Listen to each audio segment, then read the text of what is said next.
The ride of your life is closer than you think. For the first time ever, buy your new car entirely from home with Nissan at Home. Delivered direct from dealer to driveway.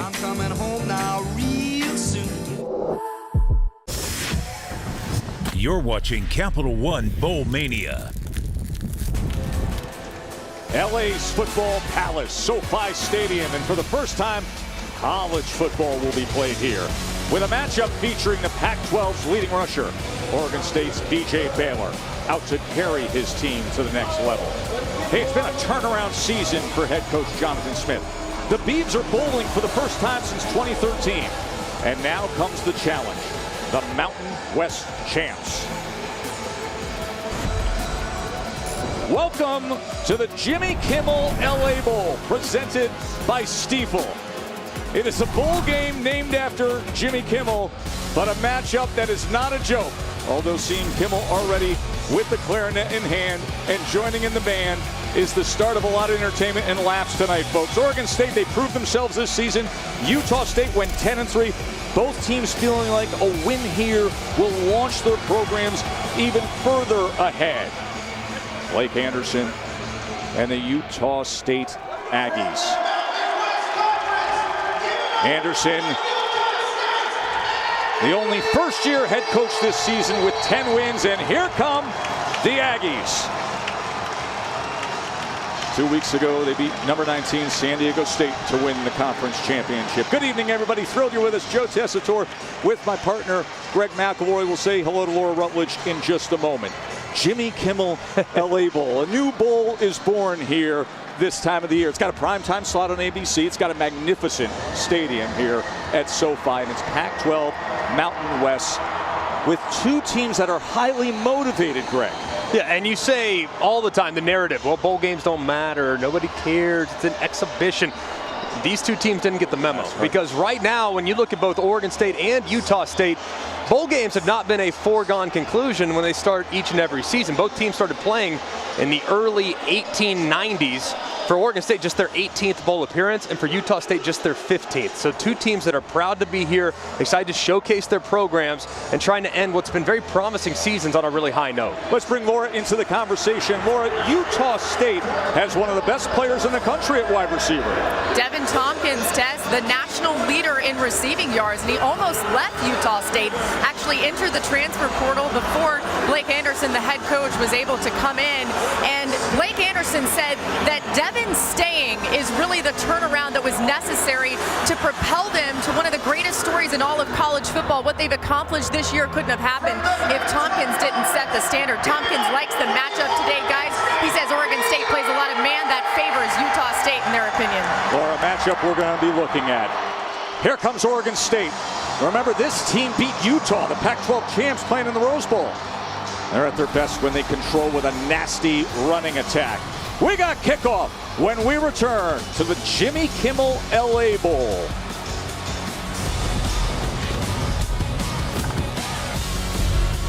Civil servants spend a lot of time thinking about the future.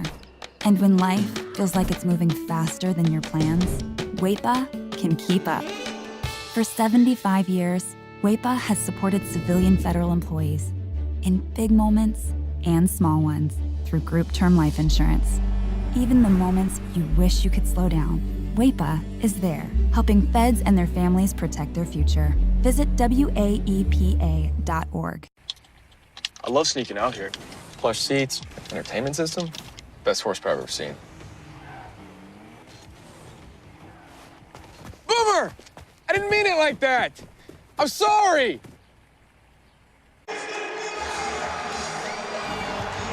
Aerial coverage provided by Goodyear. Anything can happen as long as you have the drive. Goodyear, more driven. What a setting to continue bowl season this evening. First bowl game with a living person as the title sponsor. Year 4 for Jonathan Smith at Oregon State. Feels like they've got things headed in the right direction. Blake Anderson, what a turnaround for Utah State, his first season here after all the success he had at Arkansas State.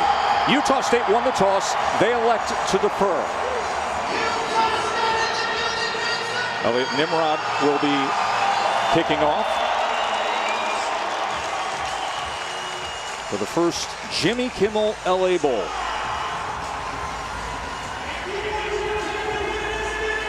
Jimmy Kimmel will be joining us up in the booth in the second half tonight.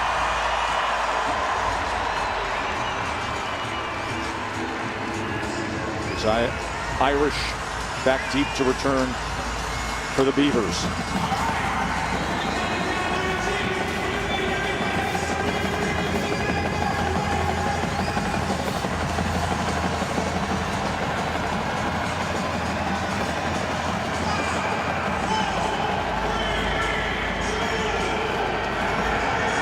First college game at SoFi is underway. And this is Irish on the return as he makes it out to the 28-yard line. Chance Nolan, the quarterback for Oregon State, Laura. Tess, he says his competitive fire comes from his brothers. They're all 4 years apart, and Chance is in the middle. The oldest is Chad, the youngest is Cade. And every day when they were younger, they'd play basketball in the driveway. They'd play till 50 and then take a halftime break, get a snack inside, play 50 more to 100. Always ended in a fight. And parents, Sherry and Mark, guys, would always defend the younger kid. He said that's why he wants to compete so hard, even still today on this field. Chad went on to be a college wide receiver himself. BJ Baylor in the backfield. He has been the workhorse. He gets the first carry here and makes the most of it, moving the chains immediately for a first down. Tackled by Anyanwu. And when you watch this Oregon State offense, what really jumps out, Nolan does a great job off play action. You have a very powerful running attack with BJ Baylor, but it's the offensive line that is the star of the show. Those guys have really gotten after it. And they are finalists for the Joe Moore Award, which goes annually to the best offensive line in college football. Now, one of the guys they'll be dealing with up front on the defensive line with Utah State is Marcus Moore, and the medical staff out to see him. He's transferred from UCLA, was honorable mention all-conference.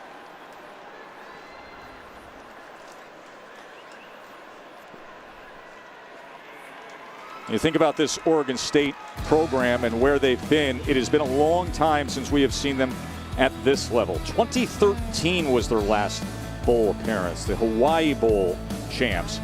And then some coaching turmoil, 4 different head coaches to this point, 7 losing seasons. But they turn to their old quarterback in Jonathan Smith, who this year, in year 4, gets them to 7 wins and 6-0 at home with big wins against Utah and Arizona State. Had a nice visit with Jonathan just before kickoff. Yeah, I really respect him as a coach. Just does a great job of molding his offense and molding the team's identity to what the team does well. Has done a great job in Corvallis.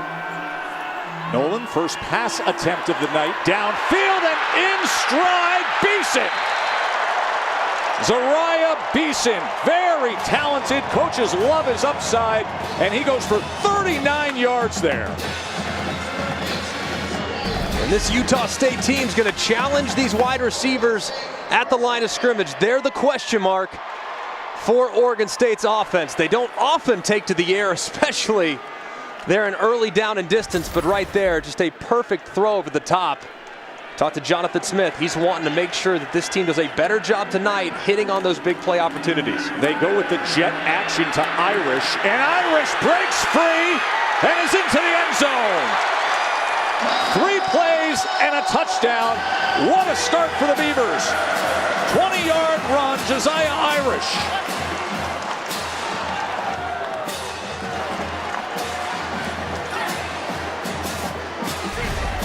Just a perfect start for the Beavers. They hit it up inside. Really nice first down run by BJ Baylor. They throw it over the top, and then they get this Utah State team running horizontally on the jet sweep. Just a beautiful start and perfect execution for the offense. Hayes adds the extra point.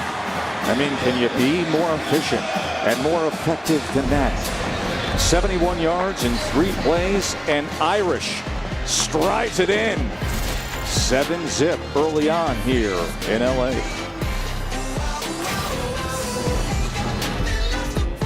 USAA is made for the safe pilots, like Matt, who can come to a stop with barely a bobble. With USAA Safe Pilot, when you drive safe, you can save up to 30% on your auto insurance. USAA, what you're made of, we're made for. Get a quote today. Hey, let's listen to the Buckeyes game. No, I'm driving. I decide. I would also like to hear the Buckeyes game. Sorry, 2 Heismans, 2 votes. When your head coach was one of your best players ever in program history, right? We'll take you back to the 2001 Fiesta Bowl. Jonathan Smith was the offensive MVP. Went for over 300 yards against Notre Dame, 3 touchdowns. That was that 41-9 beatdown. T.J. Hushmanzada at receiver, Chad Johnson at receiver, and there he is now, head coach at 42 years old. Pretty impressive showing there. It's funny because he's kind of unassuming. You see him, it's like, oh man, that guy played big-time college football, not the biggest guy in the world, but obviously did a great job in his time there at Corvallis. Well, Savon Scarver, NCAA all-time career record, 7 kickoff return touchdowns. Here he goes on the return. Oh, and he is met hard. Good coverage downfield as he stopped at the 20-yard line. Logan Bonner, quarterback. I built myself a girlfriend out of Legos. Then she dumped me. That is how many of the players were able to spend their week introducing themselves. Old school Bob Hope style on the Kimmel Show. Yeah, you gotta love that. I think his game, very serious though. And Bonner does a really good job managing this offense, getting the ball out of his hands. He's not afraid to push it downfield. My goodness, they take shot after shot after shot throughout the course of the game, and he has an excellent wide receiver core led by the aforementioned Tompkins, who's just electric with the ball in his hands. 36 passing touchdowns. That is a single season school record. Logan Bonner. Bonner gets it out quickly, and first completion goes to Brandon Bowling. He had 9 touchdown catches this year. When you watch this offense, they're going to run with a lot of pace, a lot of tempo, and they're going to spread the field horizontally. Kind of come from that Baylor tree, the Art Briles tree, where you really want to put the defense in conflict by forcing them to choose either the run or the pass. 19 yards on the reception by Bowling. Bonner wasting no time, gets it out again, and diving back at midfield is Devin Tompkins. Laura told you all about him, nearly 1,600 receiving yards. That's his 97th catch of this season. Yeah, he's the best player on the field tonight. I mean, B.J. Baylor, the running back for Oregon State, is outstanding. A lot of really good players, but Tompkins is the best. Has an extremely bright future. And keep it on the ground with Tyler. Tyler's met at the line of scrimmage. He was at Oregon State for 4 years, now in a bowl game playing against his former teammates. Jaden Grant with the tackle. He doesn't get a ton of opportunities. This passing attack, for the most part, is the star. When Tyler does have a chance to get in the open field, he's got good speed. Pretty decisive runner north and south.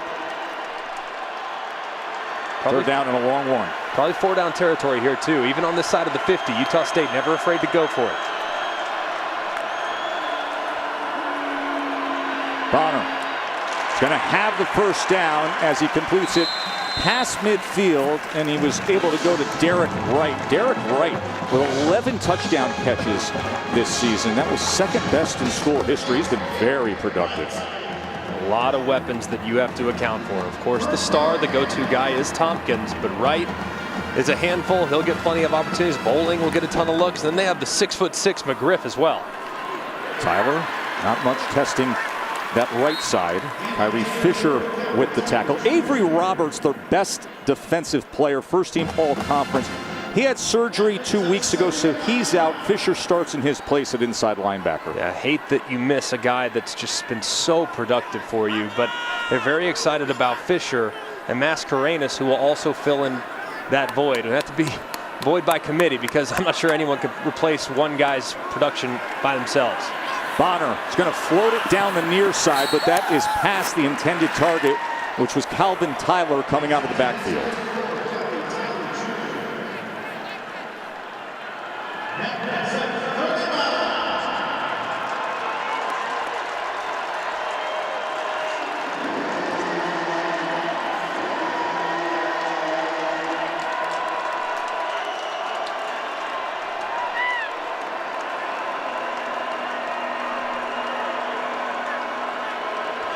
Miles Bonner's first incompletion. And now a 3rd down and 9. With time, and it's incomplete. Tompkins was well covered in the middle of the field.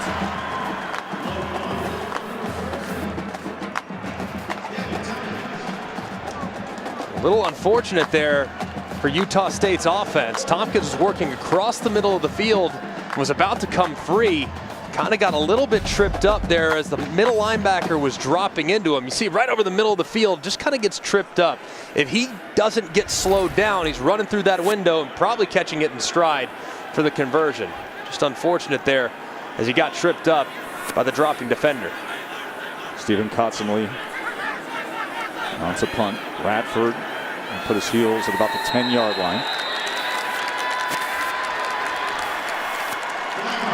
Delay a game. Kicking team, number 63. 5-yard penalty. 4th down. Just give him a little bit of room, hoping for the pin punt here. Yeah, never. Just had a bad yardage right there. Just had to take 5. Sort of like your 7-iron, right? 7-iron. If I hit my 7-iron 50 yards, I'm quitting golf. Who knows? Right now it's December. I haven't swung a club in a minute. Probably a good shot for me. Spins the knuckler. I'll take a great bounce. But look at this thing.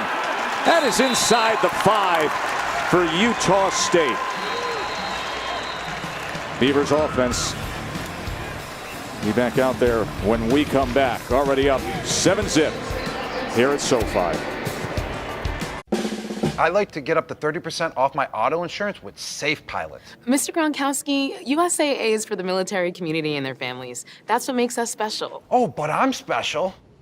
USAA, only for the military community. My new Frontier.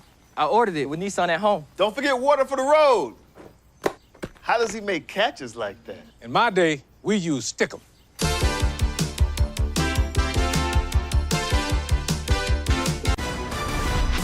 The Jimmy Kimmel LA Bowl on ABC is presented by Stifel, investing in your success since 1890. Greg, there's been great energy all week for the Jimmy Kimmel LA Bowl. Saw some of the scenes from the pep rally. Both teams were able to go to Kimmel's show throughout the week. Fans love the trip here to experience SoFi Stadium, just magnificent, magnificent stadium. Home to the Super Bowl coming up in 2 months, and then college football playoff national championship game next year as Bradford fights for that reception and a flag comes in at the end of that play. Are they going to get him for a late hit? He's kind of slammed him down there at the end of the play. The flag came around that time. There's Cam Lampkin, the cornerback for Utah State.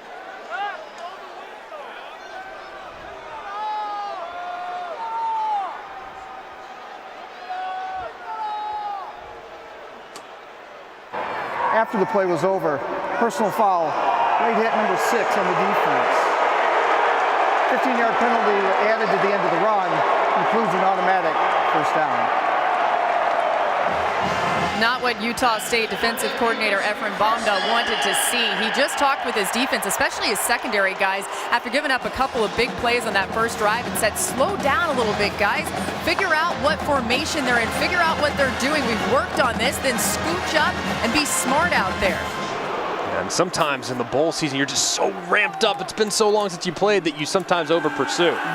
Nolan with time and incomplete. You know, Laura brings up Efren Bomda. We had a very nice visit with him yesterday, and Utah State is the only coaching staff in the nation with minorities in its 3 key leadership positions. So Anthony Tucker is the OC, Bomda is the DC, and Paul Jackson gets a lot of credit for the turnaround. He's the strength and conditioning coach. There was a lot of turmoil in this program last year. There was a players boycott the final game. The program almost felt rudderless. But Blake Anderson brought in this staff, and it's a group that listens to the players, and he deserves a lot of credit for doing so. Trey Lowe on the carry on 2nd and 10 and still leg driving for 8 hard-earned yards. And it's reflective in their play. I mean, you can watch this team, this Utah State team, see the intensity with which they play, the leadership that they have on both sides of the ball. It feels player-led. When you watch them from afar, you get that sense. It's a certain level of accountability. That's why they've been able to climb out of difficult holes throughout the course of the season. Several double-digit comebacks. Just been a fun team to follow from start to finish. Jack Coletto, the hammer, is now playing quarterback with a direct snap as the flag came in from this Big Ten crew. False start. Offense, number 84. 5-yard penalty, 3rd down. It's Quatoriano, the tight end, as Coletto runs off the field. Chance Nolan comes back on. But Coletto is an interesting guy, plays both linebacker and will play in the offensive backfield. A former quarterback who has 8 rushing touchdowns, but now primarily a linebacker for the defense. And anytime he comes in, be ready. You know it's going to be a physical snap. 3rd and 7. Pressure off the edge. Nolan puts a lot of air underneath it, but it's incomplete as Gould was the intended target and he was covered by Andre Grayson.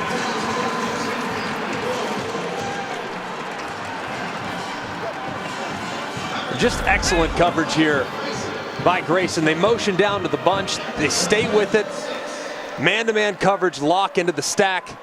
Ball slightly underthrown and inside. Just not enough contact to potentially draw a pass interference, but it was well defended there by Grayson. Just got to get his head around, might be able to make the interception.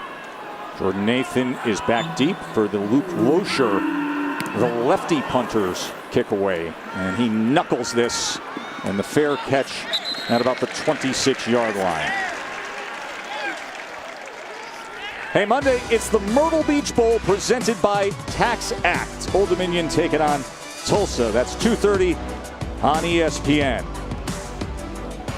ODU team, man, they've come on for sure. And Tulsa, very physical football team out of the American. Well, they gave Cincinnati fits. They did. How about this shot? LA, my hometown, Tess. Yep. Beautiful, beautiful place. Are we throwing darts at the map now and claiming? I'm just wearing my yes. It's a very convenient. We got to say Dallas. That this, we got Birmingham. I'll claim it all. Pin one down, please. I went to your house once in Connecticut. That's right. Also my hometown.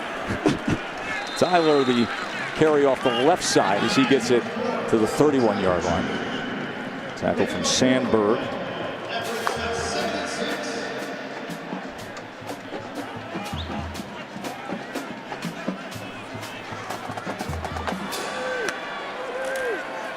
Second and 6. Bonner pumps right, then comes back to it, and then spinning is right, and going down the sideline for a Utah State first down. Nice work from Derek Wright.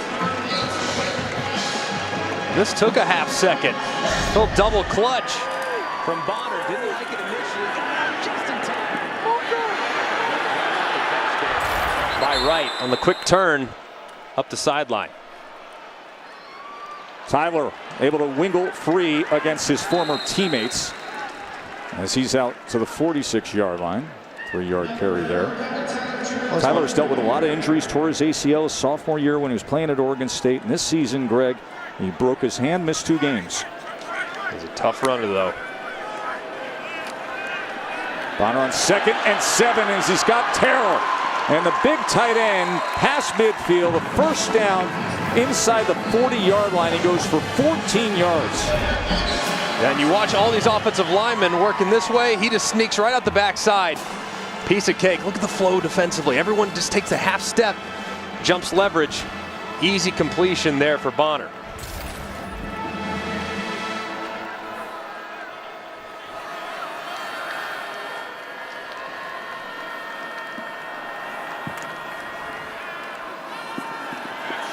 Bonner, pressure right in his face, and he survives it. Escapes 2 would-be tacklers.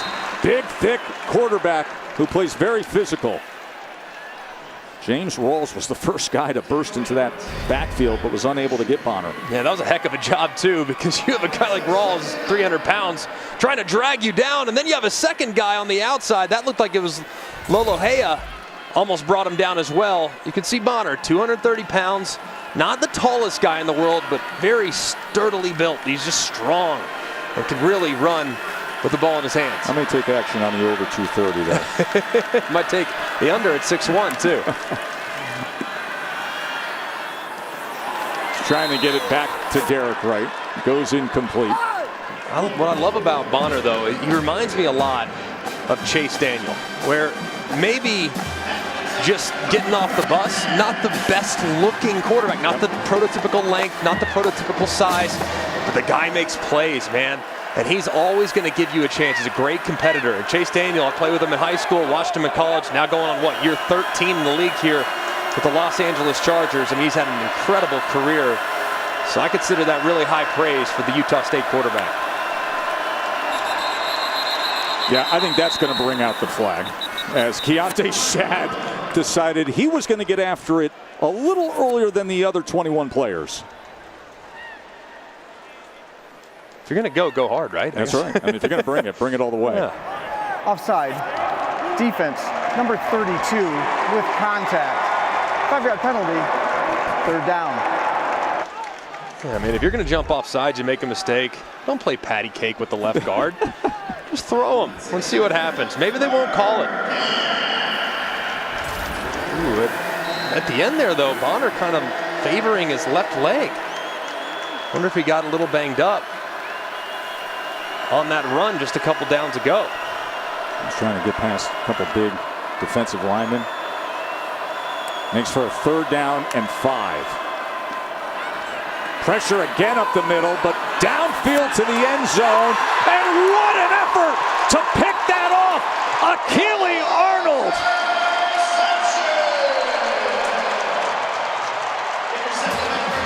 Their star player, Devin Tompkins, was the intended target, but Achille Arnold comes up huge with the interception. And anytime you get one of the best receivers in America working against the safety, of course, it's going to be green light. All systems go for the quarterback. But that time, Arnold does a great job high-pointing the football. Tompkins didn't think he'd get there.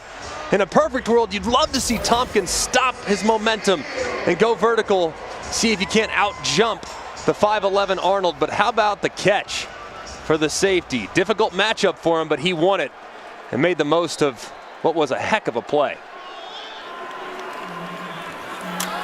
E.J. Baylor, he is torn down, and that was Marcus Moore. Remember, Moore was banged up on the first play of the game. He comes up with the tackle.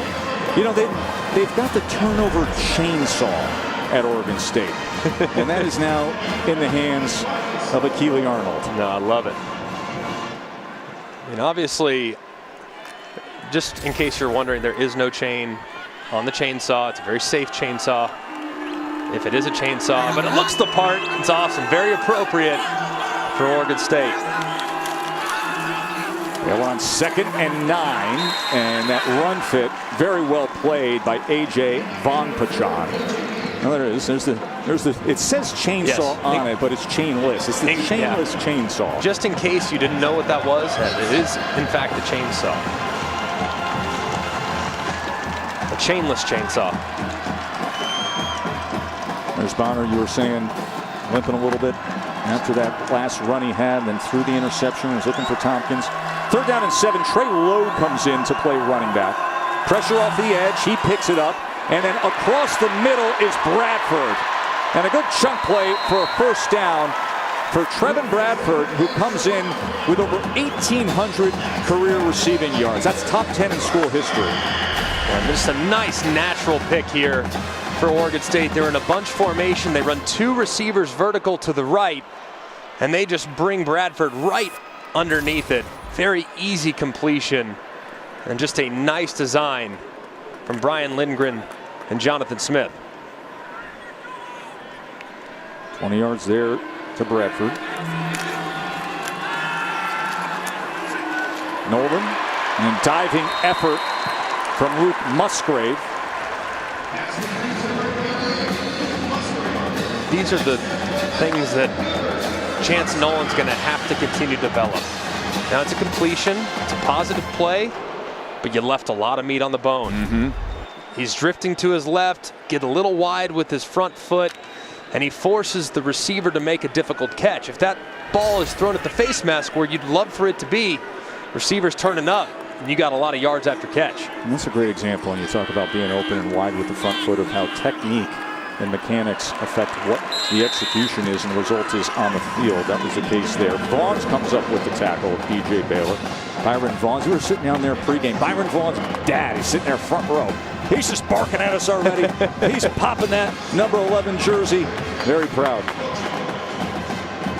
That's awesome, man. I mean, both these fan bases, they were yelling at us on the field and yelling at Laura, and everyone was all fired up to be here. Just a great scene, great opportunity for these two programs to showcase their talents on one of the biggest stages. 2nd and 8. Nolan. Oh, and he's taken down hard.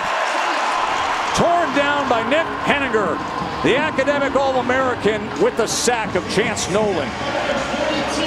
And this is just a thing of beauty right here. This defensive end goes high, this defensive end goes low. And that forces the quarterback to step up. See, he feels that press on the right side, step up, boom! It's right there for you.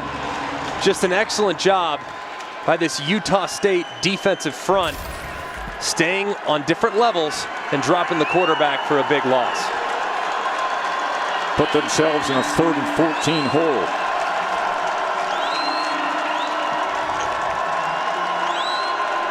Treylor motions back in. Nolan, just a 3-man rush as he drops it to Lowe. And Lowe trying to weave his way, and he does so inside the 40-yard line, so he shaves some of that off, but it'll be 4th down. Johnny Carter with the tackle. Thing of beauty there, too, because now you get the option to go for it on 4th down if you so choose. Just a great job there behind the sticks. An excellent run after catch by Lowe. 18 yards after the catch. 4th and 3. No hesitation from Jonathan Smith. 8th play of this Oregon State drive. 4th and 3 for the Beavers. Nolan trying to extend the play, looking for Lowe, but it is denied. That is Hunter Reynolds that denies it. The transfer from Michigan comes up with the big play and a turnover on downs.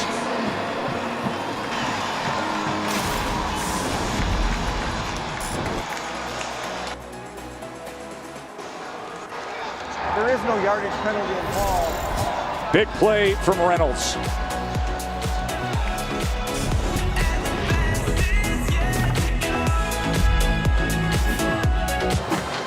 Back at beautiful SoFi Stadium, the first ever college football game in this stadium, the Jimmy Kimmel LA Bowl, and here with the man himself, Jimmy Kimmel. Were you actually playing the clarinet to start this thing off? I wasn't playing it well, but I was playing it. I heard something that was a little off tune, and I figured that was maybe you, but I wanted to make sure. That was for sure me, yeah. I was in the high school marching band, but I haven't played much since. I heard you had a little trouble getting in this bowl game today. I did. The lady at security was like, no, you don't have the right parking pass. I said, I'm Jimmy Kimmel of the Jimmy. She didn't care. You know, it was tough for us to get in too, but that makes me feel better that you struggled too. I'm glad my failure could bring you hope. You know, you are the only living person to ever have a bowl game named after you. How does that make you feel? Exciting. You know, it makes sense, really. It's hard to get dead people to flip a coin. Is that true? I'm the only living person.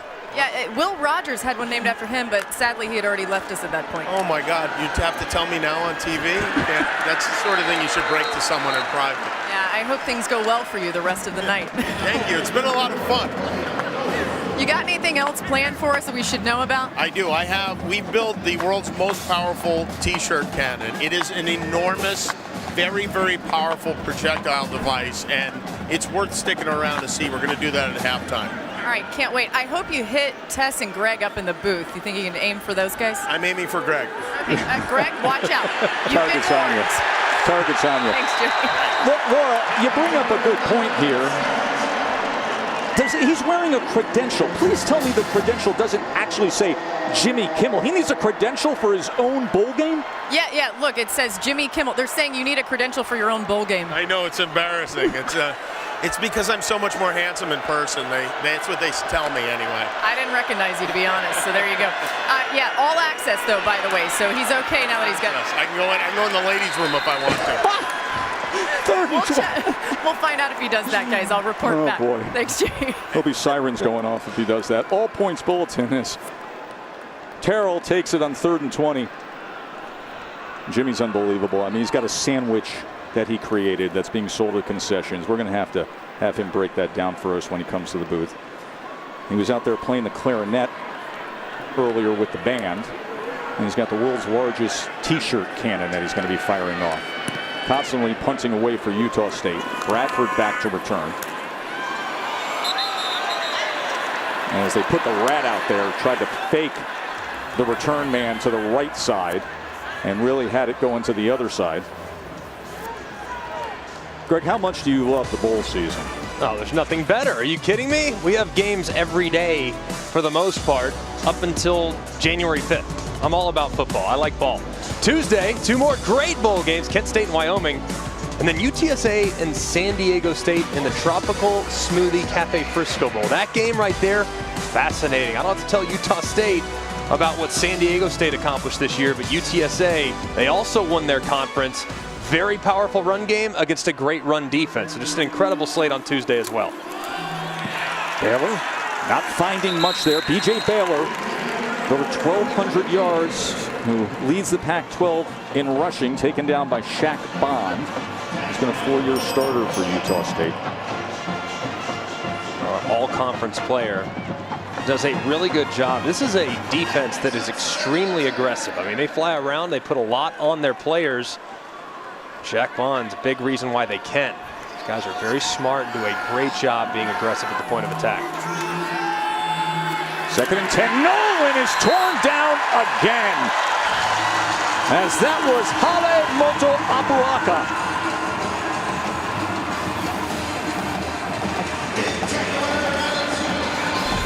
Just a thing of beauty here on the game. You got 2 guys twisting inside, another guy twisted to the outside, and they drop Chance Nolan. It's not often that you see Oregon State really getting pushed around. This is an excellent group when it comes to run blocking.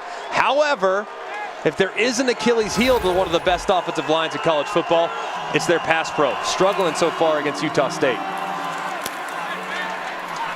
Trey Lowe as they play conservative on 3rd and 21, but Motu Apuaka, the 2-time World Fire Knife champion, was born and raised in Hawaii. He just lit up Chance Nolan.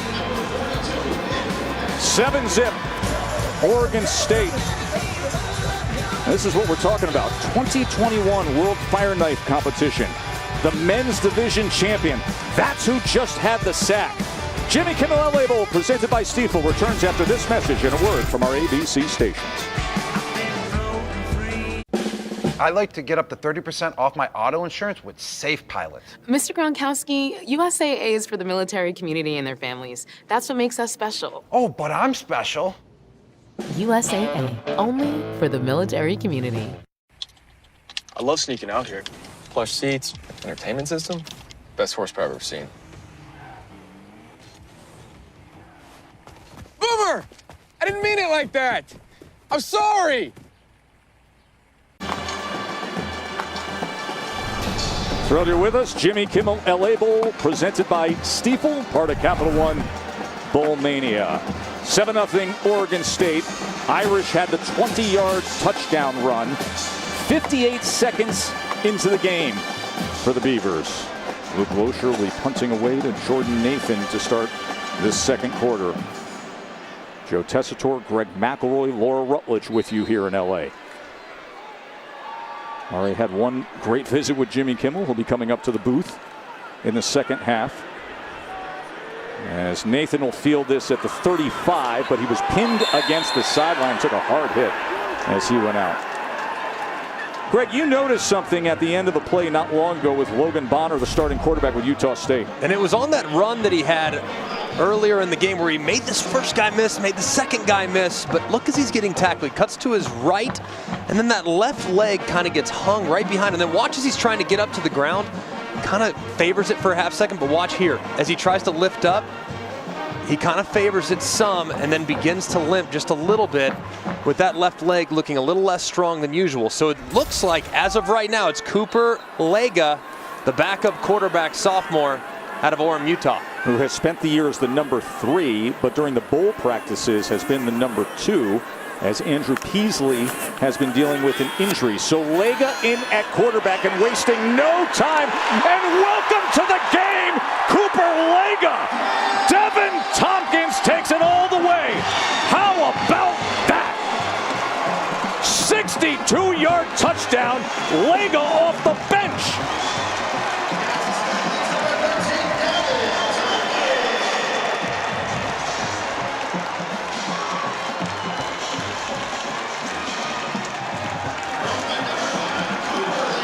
His first pass ever, and it's this.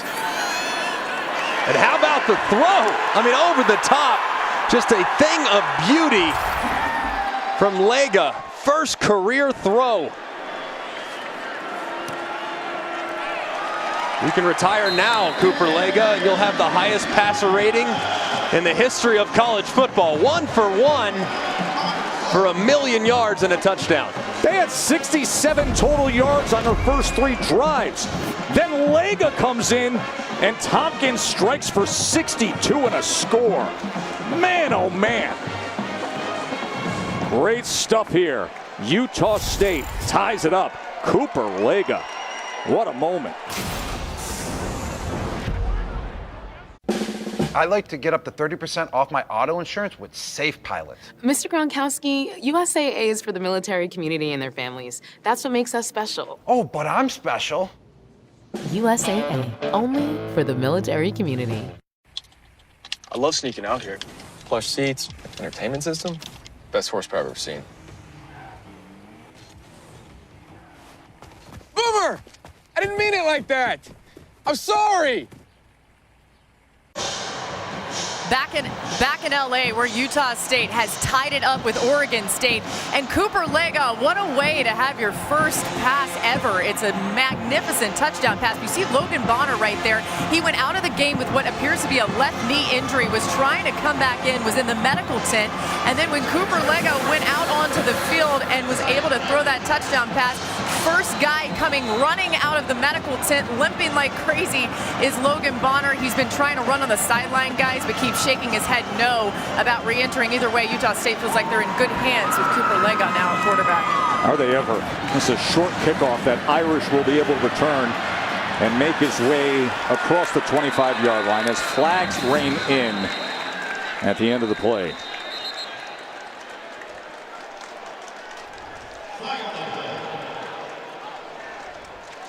Maybe a couple penalties here. There were flags flying at different times. This Big Ten officiating crew will clean it up.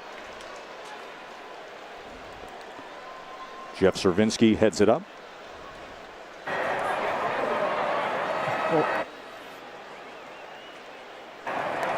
During the return, holding number 27. 10-yard penalty from the spot of the foul. First down to 10. Our clutch delivery brought to you by Chipotle. Thing of beauty. Young receivers, watch this route from Tompkins. Look at how he absolutely freezes the defender, Jaden Grant. Look at him work inside. And as you can see, Grant just has to sit there and respect the potential crossface. He goes right over the top. That's how you create incredible separation. And that's why Devin Tompkins, one of the best wide receivers in college football. Oregon State jet motion as Gould takes the handoff, and he weaves his way for 10 yards. You know, so Greg, 71 yards and a touchdown on Oregon State's first drive. And then the next 3 drives, just 51 total yards and no points on the board. And it's been the tackles for loss and sacks. I mean, this is a group that really prides themselves on staying on schedule. When you watch Oregon State, it's almost, gosh, it's rare when they're behind the sticks, but there's been a few opportunities now for Utah State using their athleticism and their quickness to be able to create separation up front. And they've dropped Nolan for a couple big losses. E.J. Palin, this is really the bread and butter of what Oregon State is. Coming into the day, Oregon State, only 40 plays that were tackles for loss this year. That's second in all of college football. Michigan led college football with just 27, which is a ridiculous number. But Oregon State really prides themselves staying on schedule, and so far, Utah State has been up to the challenge, being able to handle what is a very feisty offensive line and a great run game. Now Jack Coletto, the linebacker who also plays fullback, is now in the I formation. Baylor's the tailback on 2nd and 4. And Baylor is going to lower the shoulders and will have the first down. You bring up the success with the offensive line and how they've limited tackles for loss, and then you see 2 sacks with Utah State tonight. This old line that Jim Mahalchek coaches great. They've only given up 10 on the entire year. They really were proud of how they played in the second half of the game against Oregon, against one of the best pass rushing groups, Kayvon Thibodeau. They didn't let them do anything in the second half. Really kept Chance Nolan's jersey clean. So big change here. Play action and the boot off of it, and Nolan with a strike as he is able to go to his tight end, Tegan Quitoriano. Big 6'6" target, goes for 21 yards. When you talk to Oregon State's offensive coaching staff, they said, man, with the athleticism and the quickness and the aggressiveness of Utah State, we're going to have to use some misdirection. That's a great example right there of misdirection. You show outside zone to the left, you boot your quarterback back out to the right, full flow, you have an easy completion.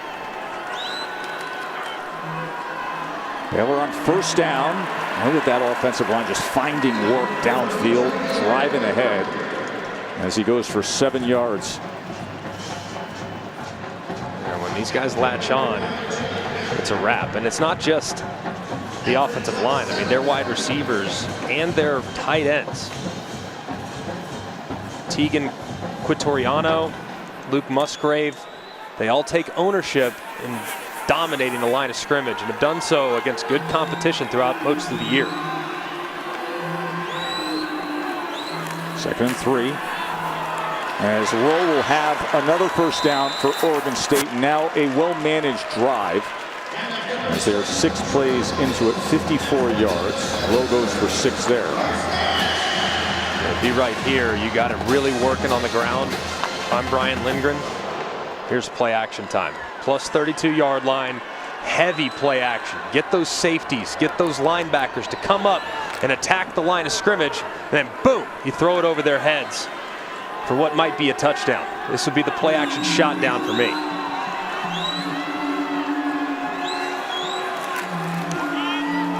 Baylor, as that was well defended that time. Kevin Metzenheimer comes up to make the tackle. Nice job there by Keena Milai.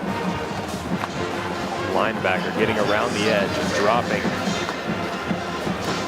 Running back there right at the line of scrimmage.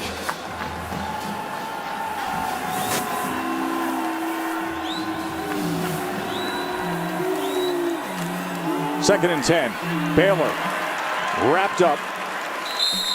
There's Justin Rice, who's been so active this year. 115 tackles in the regular season for Justin Rice.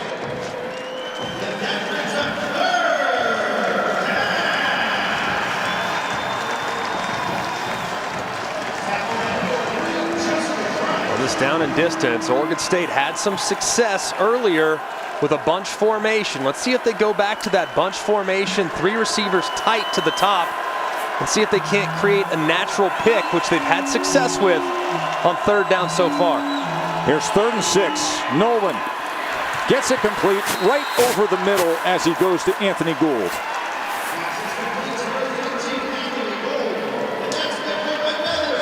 Nice job there by Nolan, getting it just far enough as the pocket was starting to lose its integrity. Ball's a little low. Would love for it to be just the tiniest bit more accurate because it can lead, like we talked about earlier, 2 yards left on the field. If you hit that receiver on the face mask, he's still running, he might score. It's that next level accuracy. It's going to be a huge point of emphasis for Chance Nolan throughout this offseason.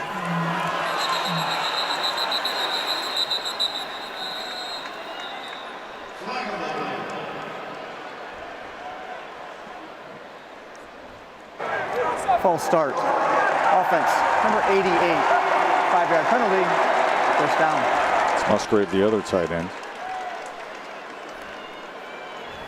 And they're just not built to operate like this. I mean, with how they're running it right now, I mean, they can still get back and convert, keeping this drive alive. But anytime this offense, with the way they try to impose their will at the line of scrimmage, anytime they get behind the sticks, it becomes very difficult for them.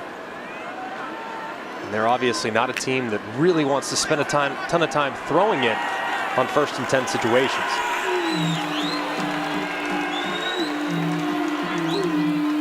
First and 15 was trying to set up the screen.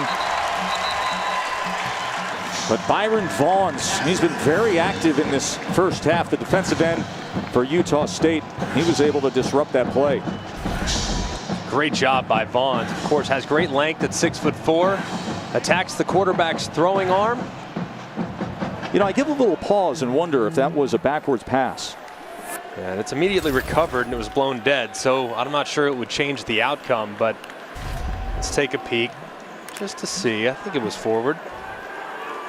Yep, definitely forward, but a great play nonetheless by Byron Vaughn. The ball ends up going backwards, and that's what throws you off a bit. 2nd and 10, Nolan trying to extend the play. Here comes the pressure as the linebackers were able to come up and pursue him. That was A.J. Vongpachan coming after Chance Nolan. It'll be a 3rd and 15.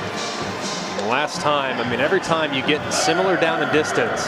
Last time we saw Oregon State in 3rd and long, what they do, they ran a screen and they got it to 4th and manageable. They ended up gaining 13, 14 yards on that screen to Trey Lowe. So you got to keep your antenna up if you're Utah State. Know that if you're rushing the quarterback and it looks too easy, it probably is. Don't take the bait. Be disciplined and make sure you tackle in the open field. See how they approach it here. 3rd and 15. Nolan being chased all the way back, and it's incomplete. He was trying to get it to Musgrave. He was trying to get it to anybody. As once again, generating a good pass rush is Ephraim Banda's Utah State defense. That's a great job by Utah State, but Justin Rice and company, they were benefited there by a pre-snap penalty that really disrupted the rhythm of what was a very promising drive from Oregon State. So far, they've been their own worst enemy at times on 1st and 2nd down. 42-yard attempt from Everett Hayes. Flag comes down as Hayes didn't make good contact, got poor rotation, and it was off to the left, but we will check on the flag. Hayes, who has hit a 60-yarder this year, also had a game winner against Washington. He struggled a bit on the mid-range field goals. Based on the reaction to some of the Utah State players, it's not going to be illegal good news. Formation. Defense number 95 lined up over the snapper. 5-yard penalty. Replay. 4th down. That's a point of emphasis for safety of not having a defensive player over the snapper on kick and punt. And that's obviously with the miss, and who knows? I mean, he might have missed it anyways. Maybe the whistles threw him off, what have you, but it obviously gives you a second chance. When you give your opponent life, it's a big mistake from Utah State. Shortens it to a 37-yarder for Hayes. Much better struck. And with that, it's 10-7 Oregon State. Jimmy Kimmel LA Bowl, where they have their own mascot. And Laura found out all about it. Jimmy Kimmel. Jimmy Kimmel's the mascot. More on that when we come back. And now the moment we've all been waiting for, the inaugural Jimmy Kimmel LA Bowl mascot race. On your mark, get set, go!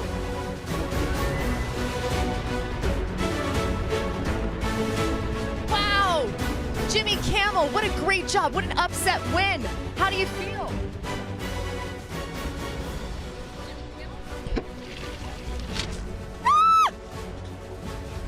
Oh.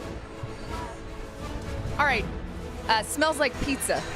Back to you. No. Jimmy Kimmel. I mean, that is how they introduce, and now he's trying to chase Laura after vomiting into the water outside of SoFi. You know, when they introduced Jimmy Kimmel on the show, he actually vomited all over Jimmy's set. in Oh, Hollywood. really? That's how they introduced him, and now he's doing it again here at the bowl game. Scarver's going to take it out of the end zone. Trying to find a seam and finds nothing. He's taken down at the 15-yard line. You really haven't lived until you've called a bowl game with an 8.5-foot-tall, 250-pound costume camel barfing next to your sideline reporter. Yeah. I do feel like Jimmy Kimmel hasn't necessarily taken advantage of, some of the great food that you have here in the Los Angeles area, just not respecting his body. That leads to regurgitation, which is never a good thing when you're trying to do calisthenics. Laura, great job not gagging there for a moment. Tess, you guys know me really well. These types of regurgitation situations are actually my worst nightmare. I'm still not okay. 2 years into motherhood and you're still dealing with it. By the way, let's show you the first attempt of what happened between Big Blue, Benny Beaver. Wow. The 8-foot-tall okay. costume camel, Jimmy Kimmel. That's a total wipeout, Laura. Total wipeout. Yeah, the camel said that, Jimmy Kimmel said his humps helped him out there. There's just so many things I'm thinking right now. Better. Meanwhile, Calvin Tyler. Oh my goodness. He ran 15 yards and threw up. It's got to take. I know it's bulk season, but I mean, come on, man, we got to lean it up.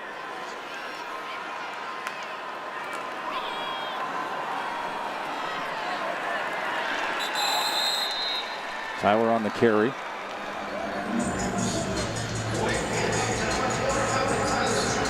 The third down after he was stopped for a loss. There's Benny Beaver, who was involved in that race outside SoFi. They took the assignment seriously in terms of finding a bowl game mascot. They put Dave Raymond to work. He's the national mascot consultant who designs many of the mascots you see in college and pro sports. So they did reject some, Greg. It's 3rd down and 2. Lega going to try to run it himself, and he's going to get the first down. So they're there on the show. Jimmy brings Dave Raymond in, and Jimmy said, "I'm really looking for a mascot that mostly brings joy to children, but can strike fear into the enemies." That's probably where the barfing comes in. But they had a rejected mascot idea of Smoggy the LA Smog, Mangy the LA Coyote, and they go with Jimmy Kimmel. Lega comes back to Devin Tompkins. They hooked up for the 62-yard touchdown not long ago. Wright was there defensively. I mean, I think of all the things that are associated with LA, the traffic, and beautiful sunsets, and the beach, and Camel's not one of them. It's just not one of the ones that comes to mind, but I love it. Love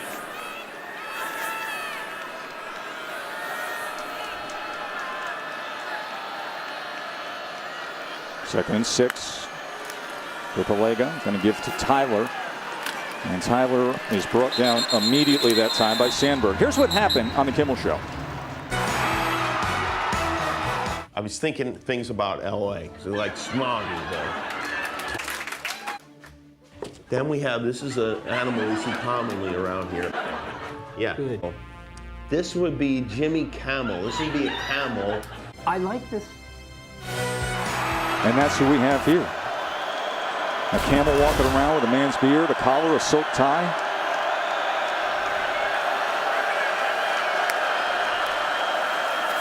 Third and 4. Flag rings in as Brandon Bowling was the intended target for Cooper Lega.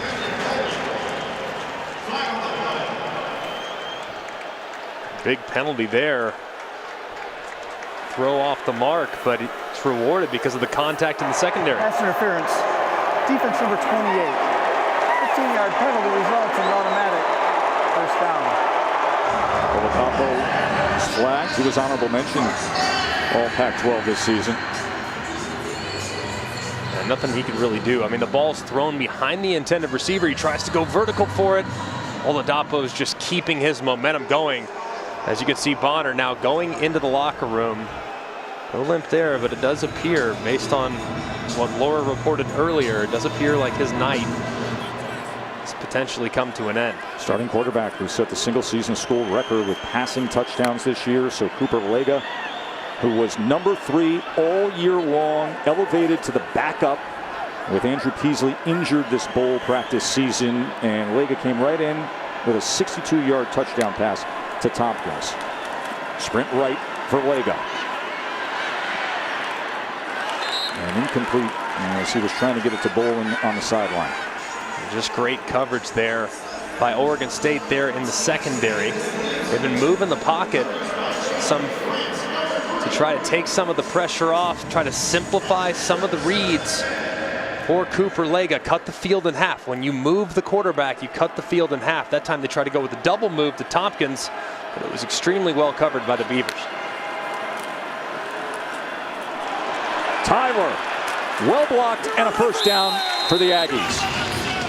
So here's Utah State with Cooper Lega at quarterback, who redshirted in 2019, and then last year didn't appear in any games, and now he's moving this team. Yeah, just bad lane integrity. You have two defenders there on the inside of that left tackle. There's no one to the outside. No one has contained. Just an excellent job by Tyler taking advantage of it. And that is complete to the 15-yard line to Brandon Bowling. So Lega, who won 6 state championships in his high school career, 2 in football, 2 in track and field, he threw the javelin, Greg, and 2 in wrestling. 6 state championships across 3 different sports. Yeah, an impressive guy so far, man. Has stepped into a difficult spot against a worthy opponent. Has been throwing strikes. The offense hasn't really missed a beat. 10th play of this drive to the end zone. He goes incomplete. Derek Wright couldn't complete it through the process as it was broken up at the very last second by Oladapo. Man, and that's one that Wright would love to have back. The senior, you get an opportunity to help out your backup quarterback. He throws it between 2 defenders. He almost brings it in. It's a great effort and a good defensive play, too. There by Arnold, breaking it up. Oladapo and Arnold converging there defensively. Tyler again, and right in! Slithering his way for 15 yards through that Oregon State defense, and a touchdown for the Aggies.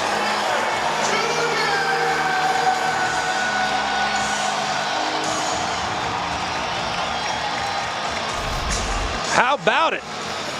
The former Oregon State Beaver making guys miss.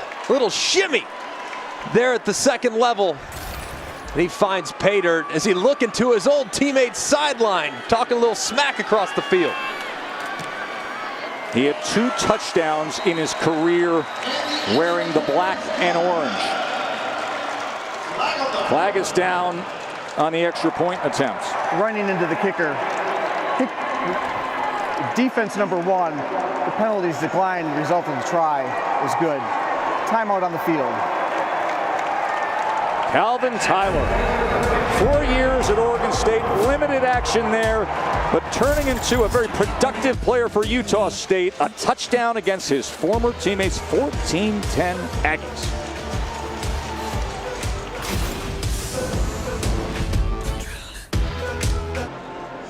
Look at that masterpiece of SoFi Stadium. Aerial coverage provided by Goodyear, making the plays that move you forward. Goodyear, more driven. Greg, we've been blessed to call games at some of the most dominant, monstrous stadiums in all of football. This place is special now. This is the coolest place I've ever been. I mean, this place is real special now. It's amazing, amazing. I mean, it's not often when we go to stadiums every Saturday. I mean, see a lot of great spots.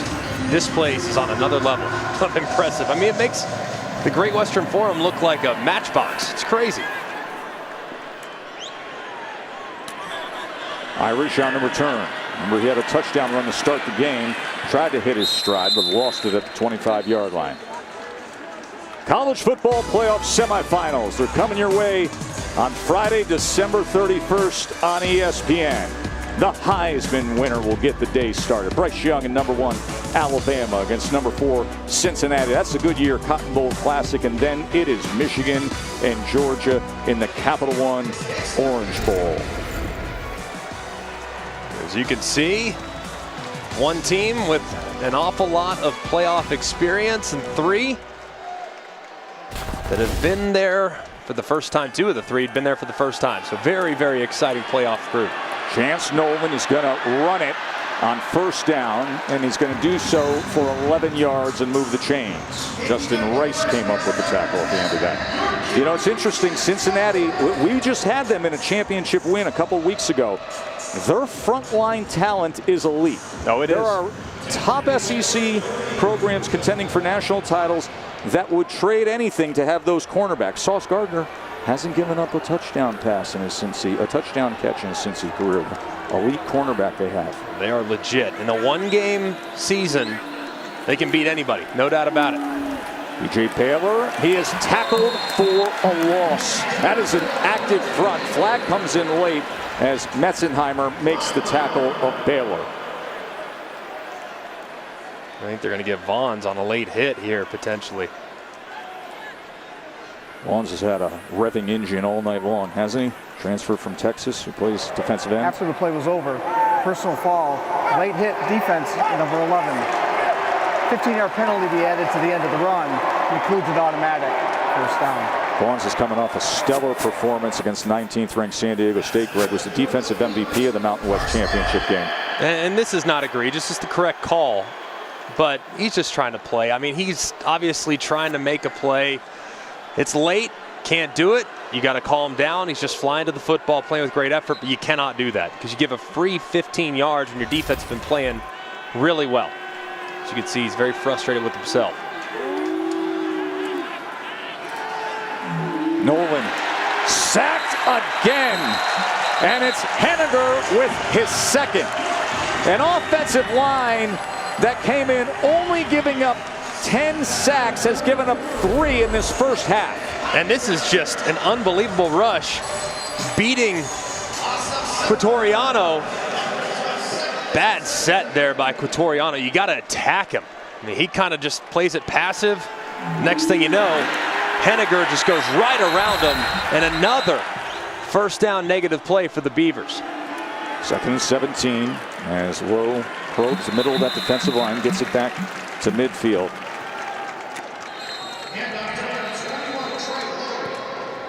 This offensive line has been the thing that they have leaned on all season. And timeout is used by Utah State. And we'll take the break with them.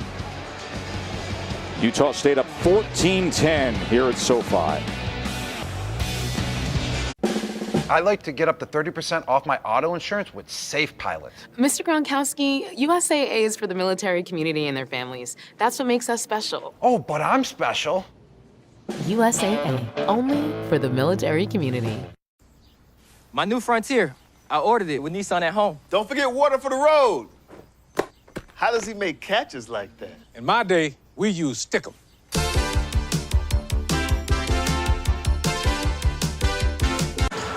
Fourteen to 10, Utah State. Tyler had the touchdown that put them out in front here in the second quarter. Now Oregon State at midfield, facing a 3rd and 11. Nolan looking for the screen, but pre-snap. Look at the whistles blowing with the flags coming in. False start. Offense, number 68. 5-yard penalty. They're down. That was an anxious right tackle and Brandon Kipper. You can see this Oregon State offensive line a little flustered, man. They're not used to seeing this kind of pressure put on Chance Nolan, but it's testament to the athleticism that Utah State has used throughout most of the first 30 minutes. With games and stunts and movement, and this big, powerful offensive line has had a difficult time staying latched on. 3rd and 16. Go right back to it. And this is Bolden. And a good tackle on Bolden by Shaq Bond. 7 yards there. Punt team will come on. A little surprised right here that Utah State's not calling a timeout, especially knowing that, of course, with a backup quarterback, potentially backed up, you already have the lead. Maybe Blake Anderson's thinking, play this a little bit more conservative down the stretch. Whereas if you had Bonner, maybe you'd call a timeout and try to steal some points before the half. Loescher on to punt. Trying to pin this inside the 10. And Nathan fields it there for the return and just spins ahead for a couple of yards. Well, this season, along with their contributions to university's general scholarship funds, for every field goal and extra point made, Allstate also donated to the American Red Cross to help with disaster relief efforts. Thank you, Allstate. Last two drives for Utah State. 12 plays, 147 yards, and the 2 touchdowns. And keep in mind, that's after Logan Bonner, the record-setting starting quarterback, leaves the game. It's been Cooper Lega at quarterback. And Lega's been up to the challenge. I mean, he's made tight throws, and he hasn't had a very clean pocket either. I mean, been a few examples in which he's delivering the football under serious duress, and yet he's been able to put enough on the football to get it to his wide receivers, as Utah State thought they were going to have it at the 11, but maybe there was a fake fair catch signal or something. So now they're backed up inside their own 6. Half the distance penalty.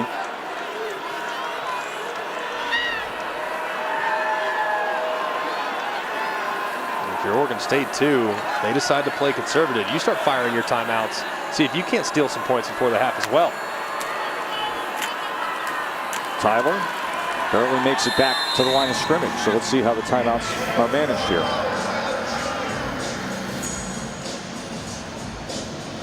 I'm really surprised. In this part of the field, I would, without question, be firing timeouts. No doubt. You're going to get great field position to get the stop. Get the ball at the 50 or even on your side of the 50, just on the plus side of the 50. Really surprised they're letting this clock wind down.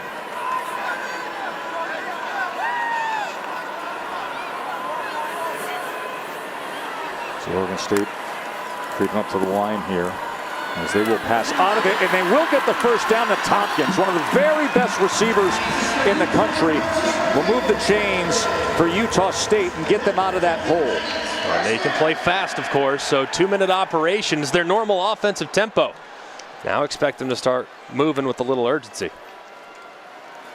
And they'll run it with Tyler, and Tyler will go ahead for 11 yards. 2 timeouts remain for Utah State. And just keep moving. You got 2 timeouts, like you said. You can work the middle of the field. Just be hyper aware.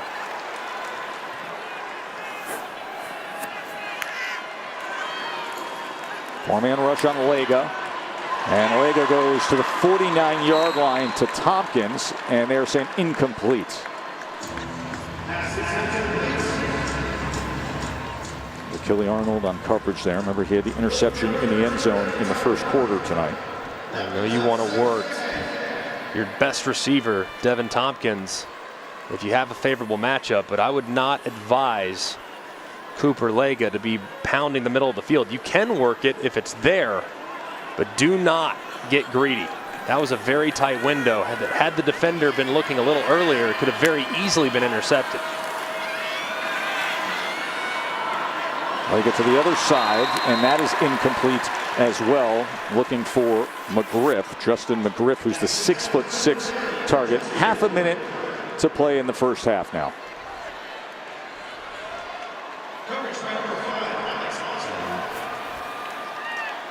Of a no man's land here, because if you throw it, now you're potentially kicking it. They can come after it, block a kick.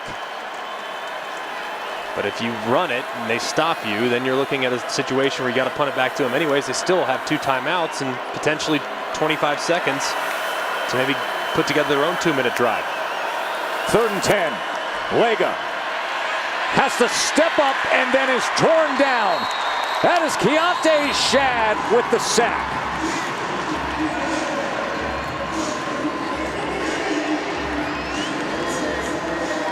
Well, you brought up the points of managing the clock if you're Oregon State. And there was an opportunity to work the middle of the field, but it was well covered there at the second level by Oregon State, and a good job by that Oregon State defensive front, staying true to their rush lanes. And as soon as Lega broke from a passing posture, they converged. And now they fired that timeout, and you can expect them to come after this punt. So if I'm Utah State and I'm in that huddle, hey guys, we are going to block the heck out of this thing. Don't worry about getting down there in coverage. Protection first, make sure the ball's kicked, and as soon as you hear it kicked, then you take off. You got to think the Beavers are going to pin their ears back and bring the house.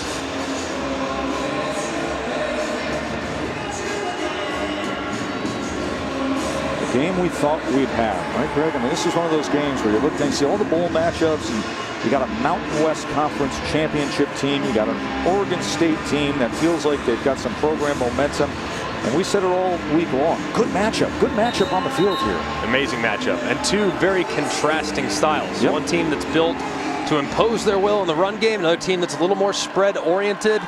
Two very solid defenses, just an excellent matchup across the board. Got Stanley, the punter. 24 seconds to play in the first half. The Aussie helicopter spins this out to the right. So 19 seconds left, 37-yard line for Oregon State. Hey, we always invite you to kick off your NFL Sunday with the Countdown Crew. Steelers look to stay alive in the playoff picture. And an inside look at Micah Parsons' journey to becoming one of the NFL's premier pass rushers as a rookie. That is 10 a.m. Eastern on ESPN and the ESPN app. Countdown Crew does such a great job. Get you set for Sunday. And then Laura and that NFL Live crew take you through the week. Every week at 4 o'clock on weekdays, and then your college football Saturdays. Aren't they glorious? And the bowl season has arrived as they fake the kneel down. We saw Purdue do that last month against Ohio State, as Fleming's, the 5'5" receiver, was trying to get around the edge. And that will take the final seconds off of this first half. You like the annexation of Puerto Rico there at the end, or the Fumblerooski, whatever the heck they're calling it? I kind of like it personally. I just wish it went down as passing yards and somehow find a way to throw it forward to the guy. I'll tell you, that was a fun first half. We had a vomiting 8-foot camel mascot. We had great play on the field, and we got the Mountain West Conference champs playing good ball with a lead over a Pac-12 team at the half.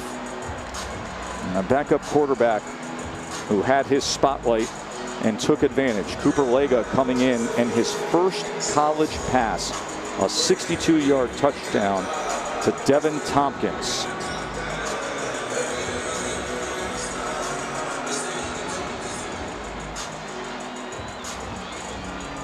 Lega had 100 yards passing and the touchdown. Nolan 123 yards passing. Laura. Coach, Cooper Lega comes in and doesn't blink. What can you say about his performance as you guys get the ball coming out of halftime? Yeah, it's a good place to be. 4 up, get the ball back. What's crazy is he checked to that play. He didn't like the look. He knows everything we're doing in the meeting room. Did exactly what he's supposed to do. Never blinked. Awesome. You guys have been able to get to their offense with your defense. How have you made them uncomfortable? You know, our quickness and speed, we knew that was our biggest advantage. Size is a problem. We've struggled against the run at times, but we're able to move, and we do have good speed off the edge, and it's keeping us in the game right now. All right, thanks, Coach.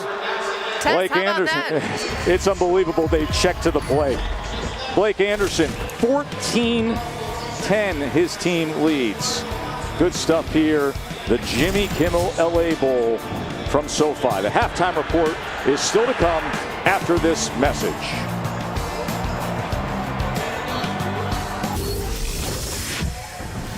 Welcome back to Capital One Bowl Mania. What a scene here at SoFi. Joe Tessitore, Greg McElroy, Laura Rutledge with you, and Utah State up 14-10 on Oregon State. Calvin Tyler with a touchdown run to put them up in the second quarter. First half stats are brought to you by PlayStation. A very impressive first half performance from Utah State defensively. Now, you look at those numbers, they're not exactly eye-popping, but to lose your quarterback, to have a lead against a quality opponent that does a great job on defense like Oregon State, Utah State has to be thrilled with the position they're in, especially getting the ball here in the second half. Unbelievable. Cooper Lega, who comes in his first pass of college football, goes for a 62-yard touchdown. Scarborough, dangerous return man, but it's over his head. And then this was revealed when Laura met up with Blake Anderson. What's crazy is he checked to that play. He didn't like the look. He knows everything we're doing in the meeting room. He did exactly what he's supposed to do. Never blinked. Awesome. Think about that. You don't realize how crazy this is. So first snap of the game, hey, check, easy, easy, hand signal, little burst down. What is the burst? Little post and go to the #1 wide receiver on this Utah State team. Tompkins drops an absolute dime, as you can see.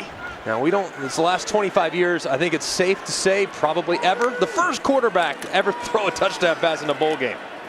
Comes to the near side on this first pass of the second half, goes to McGriff. So in the last 25 years, when you can put these kind of stats together, this is the first college football player to, on his first pass of his career, throw a touchdown pass in a bowl game. Welcome to the big time, Cooper Lega. It could have happened back in like 1898, but I can't confirm that. And Tyler takes the carries, tackled by Riley Sharp. So it'll be third down after that gain of 3. It'll be 3rd and 3 for the Aggies. Of course, pivotal first drive. See what the adjustments were from the defense. Always feel like the first drive of the second half is the most important drive of the entire game. 3rd down and 3. Sprint right for Lega. Pass protection gave way just a little bit, but the flag comes in at the end as Derek Wright was the intended target for the Aggies. And they're going to get a hold or a pass interference on the outside, as looked like Rajon Wright tugged a jersey on the whip route. Pass interference. Defense #1. The ball be placed at the spot of the foul and includes an automatic first down. So hard on some of these double moves as the wide receiver there, Wright, working inside, stopping on a dime and then working his way back to the sideline. And on that quick sudden change of direction, Rajon Wright grabbed him at the bottom of his jersey. It was a good call by the official. So after the penalty, first down for Utah State at the 35-yard line. Mountain West Champs playing good ball here with their backup quarterback. Tyler finds a seam, keeps his footing, and works his way for 9 hard-earned yards. Riley Sharp finally makes the tackle of Calvin Tyler. It's almost like this guy Tyler had something, a little bit of an edge to him coming into this game. I mean, he's running possessed. I mean, making guys miss, continuing to churn his legs even on initial contact. 2nd and 1, that'll move the chains. Of course, the backstory on Tyler, he's playing against his former teammates. Played 14 games for Oregon State in his career, then transfers to Utah State. Chucky Keaton, who's the Aggies running back coach, was an assistant coach on the Oregon State staff. And that was with the former staff. Hopefully he'll be all right as he's getting checked out. He's had a pretty good workload tonight, made the most of it. Noah comes in to play running back as Lega gets it to the outside. That's incomplete, and the flag will come in again as he was looking to connect with Derek Wright. Pass interference. Defense #1. The ball be placed at the spot of the foul and includes an automatic first down. If I'm Utah State, as you can see, it's 2 now on this drive alone. That right arm reaching up around the shoulder, can't do it. If I'm Utah State, guess what? That guy's had 2 pass interference on one drive. I'm taking the top off. I'm going right at him, throwing a fade.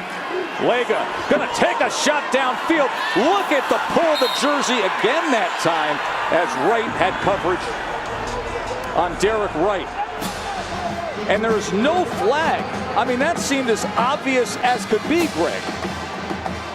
I think the ball was starting to drift just a little bit out of bounds. I mean, goodness gracious. I mean, he's tugging the jersey again. But as you can see, on the ball's pretty well thrown, lands out of bounds. But I think if he's not grabbed, That's a completion. And this is a completion to right. Let's bring in John Perry, our rules expert, for a moment. Flag comes down at the end with that tackle. John, what was your read on the last play we saw? Well, this one we might have a horse collar, but going back to the 3, not 2 pass interference calls, nice job by the deep wing official with the first 2. That last one that you looked at needed to come from the back judge. Angles are everything, and he had the best look. We needed a flag for DPI. There is no foul for a horse collar tackle. The runner was not immediately brought back down to the ground. The result of the play is a first down. Okay, so that's the no pass interference replay. And meanwhile, John, this is the no horse collar.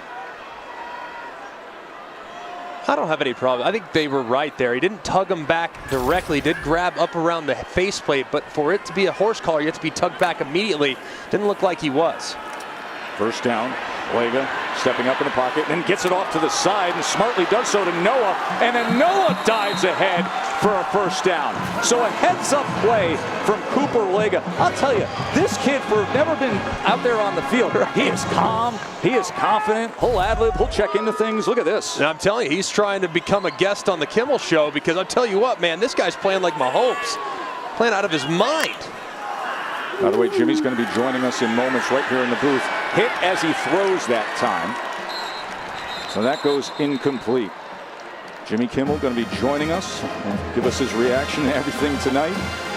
Some great entertainment throughout the evening. A bowl game unlike anything we've seen. Especially when you have an 8.5-foot tall, 250-pound camel as a mascot, who's vomiting outside the stadium on ABC primetime. That and Matt Damon on urinal cakes, I mean, we got it all covered here. Gotta love it. I thought I'd hear that in a football game. Noah breaking free and inside the 10-yard line, and Utah State is in business with a 1st and goal. And if he doesn't lose his footing, Noah's to the house.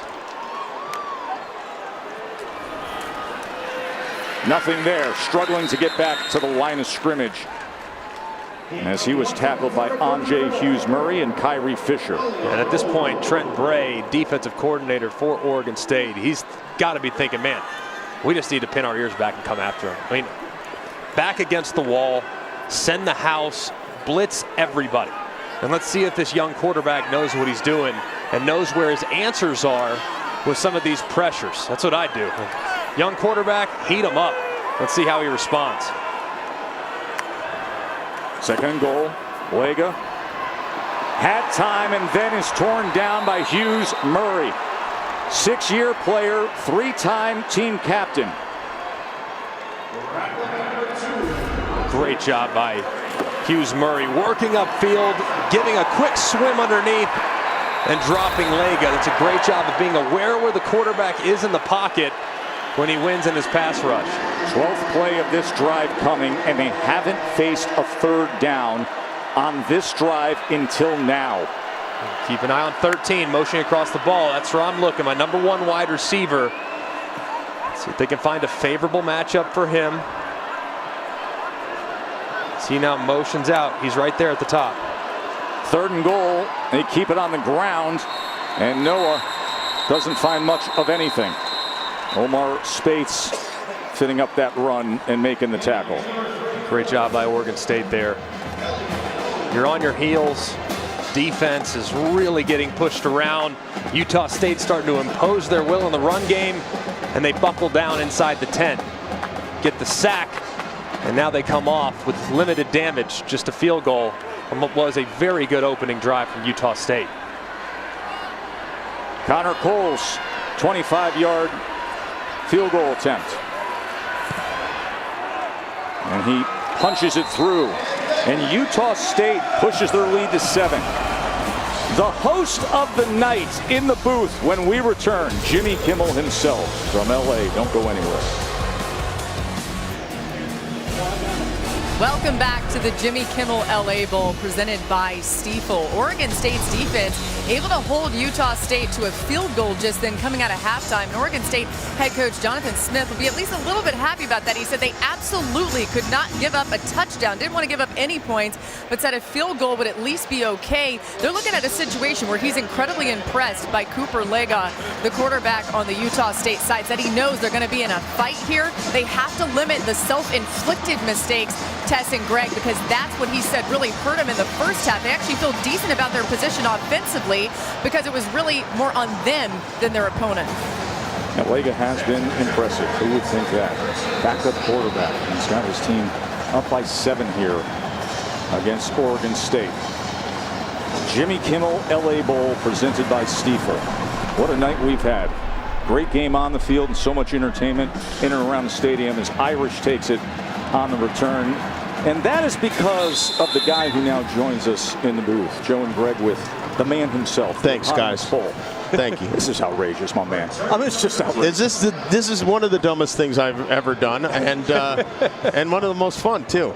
It is. This is, by the way, what the champions get. They get the championship belt. This is Vegas guy. That's appropriate. A championship belt. I agree. You know what? I grew up watching boxing in Las Vegas, and this is, to me, feels better than a trophy. You certainly can't wear a trophy around your waist, and don't you hate when celebrities come in the booth and then take attention away from the game itself? I'll be quiet. Well, we can do a little bit of both here. We can have some fun with it.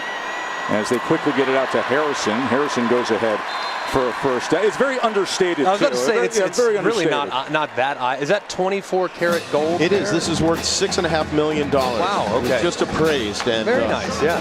It's beautiful. Jimmy, you started. I mean, who knew that you play the clarinet? You come out with the marching band. I was the clarinet to open the night. I was in the marching band in high school, and that's the closest I got to playing football, really. And I played the clarinet, which is it didn't. It wasn't great meeting girls-wise. Here's first down. Chance Nolan. He's got time to wind it up, and he's able to connect, and he goes to Quatoriano for another Oregon State first down. So you put your stamp on this bowl game. You come out with the marching band. We also have the signature sandwich. We're going to bring in the signature sandwich. Guillermo has brought come on in. Here's Guillermo. Come on in. Look at. We're hungry now. Thank you. These are beautiful, aren't they? Oh, these are very nice. Roast beef. I was watching the show when you debuted it. Yeah, John and Vinny. John, tell us how you came up with this. Guillermo, this is a sandwich I used to make when I was working at a pizza place in high school. It's a cold roast beef, nice ciabatta with melted provolone on it, and the beef is dipped in Italian dressing. And I mean, it's a shame that everyone can't be eating this right now. Guillermo, you want to be the taste tester here? You want to give him you already had one? For the first time he's watching his weight. That is absolutely the first time. The game. You know, it's bulk season. I think, Tess, you need to have one. You've lost a few. You need to put a couple back on. It's December. It does look great. We got a long way to go until beach season. You're all right. I got to tell you, a lot of people are watching you right now. I'm getting texts I got texts from Matthew McConaughey. I think he's jealous that I have a bowl game and that he doesn't. You think maybe he could get one down in Texas? We get a Texas bowl game? I told him I'd give him this one next year if he really wants it. It's going to cost him, though, right? Bill Murray is watching this game right now. Oh, really? He told me before the game that do one in Soldier Field for him. He told me that Utah State fans are great fans. I don't know how he knows that, but he seems to know things. What do you think? All right. Look at the size of the bite out of Rutledge here. You got the roast beef coming around here. What do you think? Very good. You know what? I think the banana peppers are a really nice touch. Laura's the real deal. She'll eat a sandwich like that. It's very nice. Here's 3rd down and 5. As they keep it on the ground with Lowe, and he is ripped down and tackled by Justin Rice, who's had 115 tackles in the regular season. You got 2 kinds of peppers on the sandwich. Of course. Nice call. Hang on, Tess. I want to ask Jimmy. I want to know, would you have gone for it here on 4th down plus territory? Greg, you know I always go for it. I mean, you just got to live it, right? It's just my philosophy, yeah. I go for it. Whether it's playing clarinet or making a sandwich. Oregon State is not as aggressive as they will have the attempt by Everett Hayes. It'll be a 44-yard field goal attempt for Oregon State. Oh, boy. And it stays to the left. Can I tell you why that happened? Yeah, why that happened? My cousin Sal's friend Harry bet the over. And that was, I mean, That'll do it. Definitely going to happen. He's Eddie Mush. He's the Mush. He's the bowler. The That's what mushiest. happened.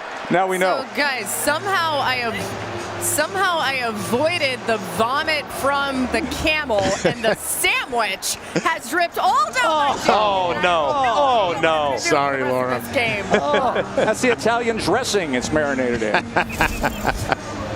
Oh, Laura. Joe, Greg, and Laura back with you at the Jimmy Kimmel LA Bowl. First college football game ever played at SoFi. The first bowl game with a living person as the title sponsor. Can you believe living and breathing right in between us? They built this stadium just for this game? It's amazing. Incredible. Yeah. And beautiful. Rupalega in at quarterback for Utah State as Tyler will get the work. All right, Jimmy, we've gone through the sandwich. We've talked about the clarinet. But there's another item I'm curious about here at the stadium with your infused theme tonight. This is just, our director's going to be very upset. I cannot believe but that this. is a urinal cake with Matt Damon's face on it. Yeah, those are in all the restrooms. The men's are only the men's rooms. That was just a delightful little surprise. I'm not sure who did that, but I got a text. Hand make those? I got a text from one of my coworkers this morning who was here, and I said, "Well, what is that?" And he said, "I don't know. They're in all the urinals." And somehow, I don't know if Matt did that. If he wanted to be a part of the game, that's probably what happened. Yeah. He probably commissioned those. Have you heard from Matt tonight that people are taking care of their business? We don't.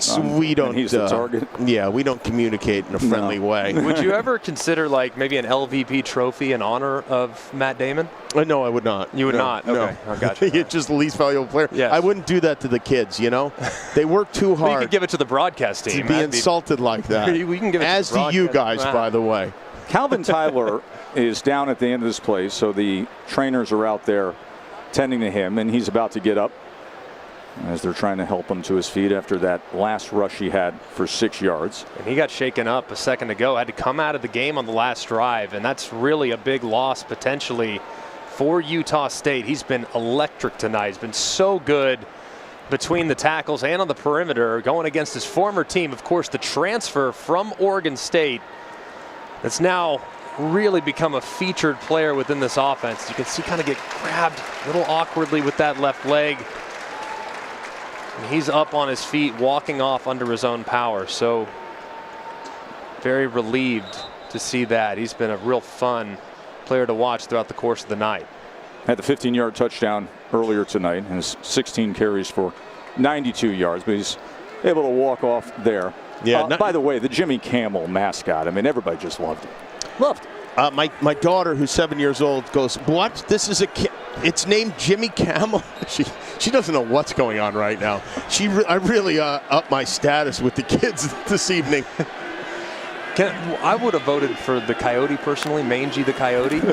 The Mangy Coyote, yeah. Got a pass back, double pass here as he gets it back to Lega.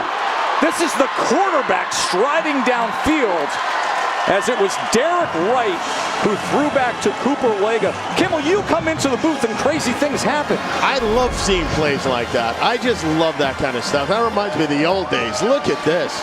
Little and back he runs forward. it. Well, his name is Lega. It makes sense that he would run. You got to leg it out. Yeah, I like Sure. that. That makes sense. I see the pun. Excellent design. And I can tell you this, as a backup quarterback in both college and the NFL, we didn't get those reps. That was probably the first time he's ever run that play. I would imagine in practice it went to the starter.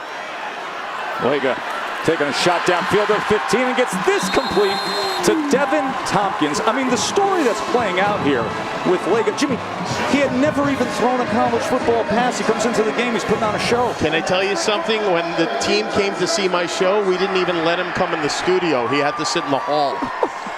So this is incredible. Pumps, looks, tries to extend, and then is able to shake free and turn the corner. And Greg, we said it earlier, this is a guy who won state championships in football, won state championships in track and field, won state championships in wrestling. Just a great gamer and athlete. He's won a couple of local mustache awards. I think so. I looked up his high school picture, by the way, when he went in. Very, very clean cut. Goes to Utah State, grows the hair out, grows the mustache. I love it, man. Yeah, it's a good look. Very dazed and confused. I'm sure McConaughey is jealous of this, too. All right, all right. Very good. He's been fantastic, man. I mean, weathering the storm, one of the biggest games that your program's had, chasing an 11th win, opportunity to back up what was an incredible performance in the conference championship game, and to be thrust into the lineup and to respond to the adversity, man. He has been such a fun guy to watch tonight. There's Blake Anderson, sophomore backup quarterback. Was number 3, elevated to number 2 with an injury to the backup during bowl practices. And now a direct snap on 3rd and 4. And it's going to be a 1st and goal as Noah takes it straight ahead. They're pulling out everything here at Utah State. A lot of trick plays here. I like that. And Lega did some acting there, too. He pretended to be looking at the sideline. I love it. Hand on the hips and everything. Impressive. Playing it off. Low snap, picks it up to the corner for the fade. And unable to connect with Devin Tompkins. That time, Tompkins almost too quick for his own good. It was open too early. And Lega just couldn't get it out of his hands fast enough. Allowed the defender, that time it was Jaden Grant. It allowed him to recover quickly enough to break up the pass.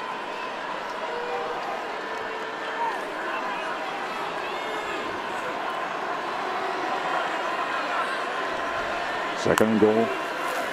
As our host watches on this long drive by Utah State. Lega stumbled and then goes ahead. And no gain there as Hughes Murray is able to make the tackle on Cooper Lega. I don't know why I'm nervous for him, but I am. This is a good game. It is a good game. All right, what's the play call here, Jimmy? Would you throw to number 13, Devin Tompkins, the number 1 wide receiver for Utah State, who's lined up way down here at the bottom? Would you throw to him? Yeah, I throw to DT. I think they were pretty close. They almost had it the first play, and so why not run it again? Or maybe another trick play. Who knows? These guys are tricky. He looks DT's way. Then he goes to the seam, and he's got the touchdown to Brandon Bowling.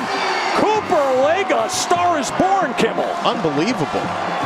This poor kid, they're going on Christmas break. He can't even come back to a big parade at school. He'll be big man on campus. He'll be wasting it all right here. He'll be alone on campus going, where is everybody for my parade? Backup quarterback who's pushed into duty when Logan Bonner leaves with an injury in the first half.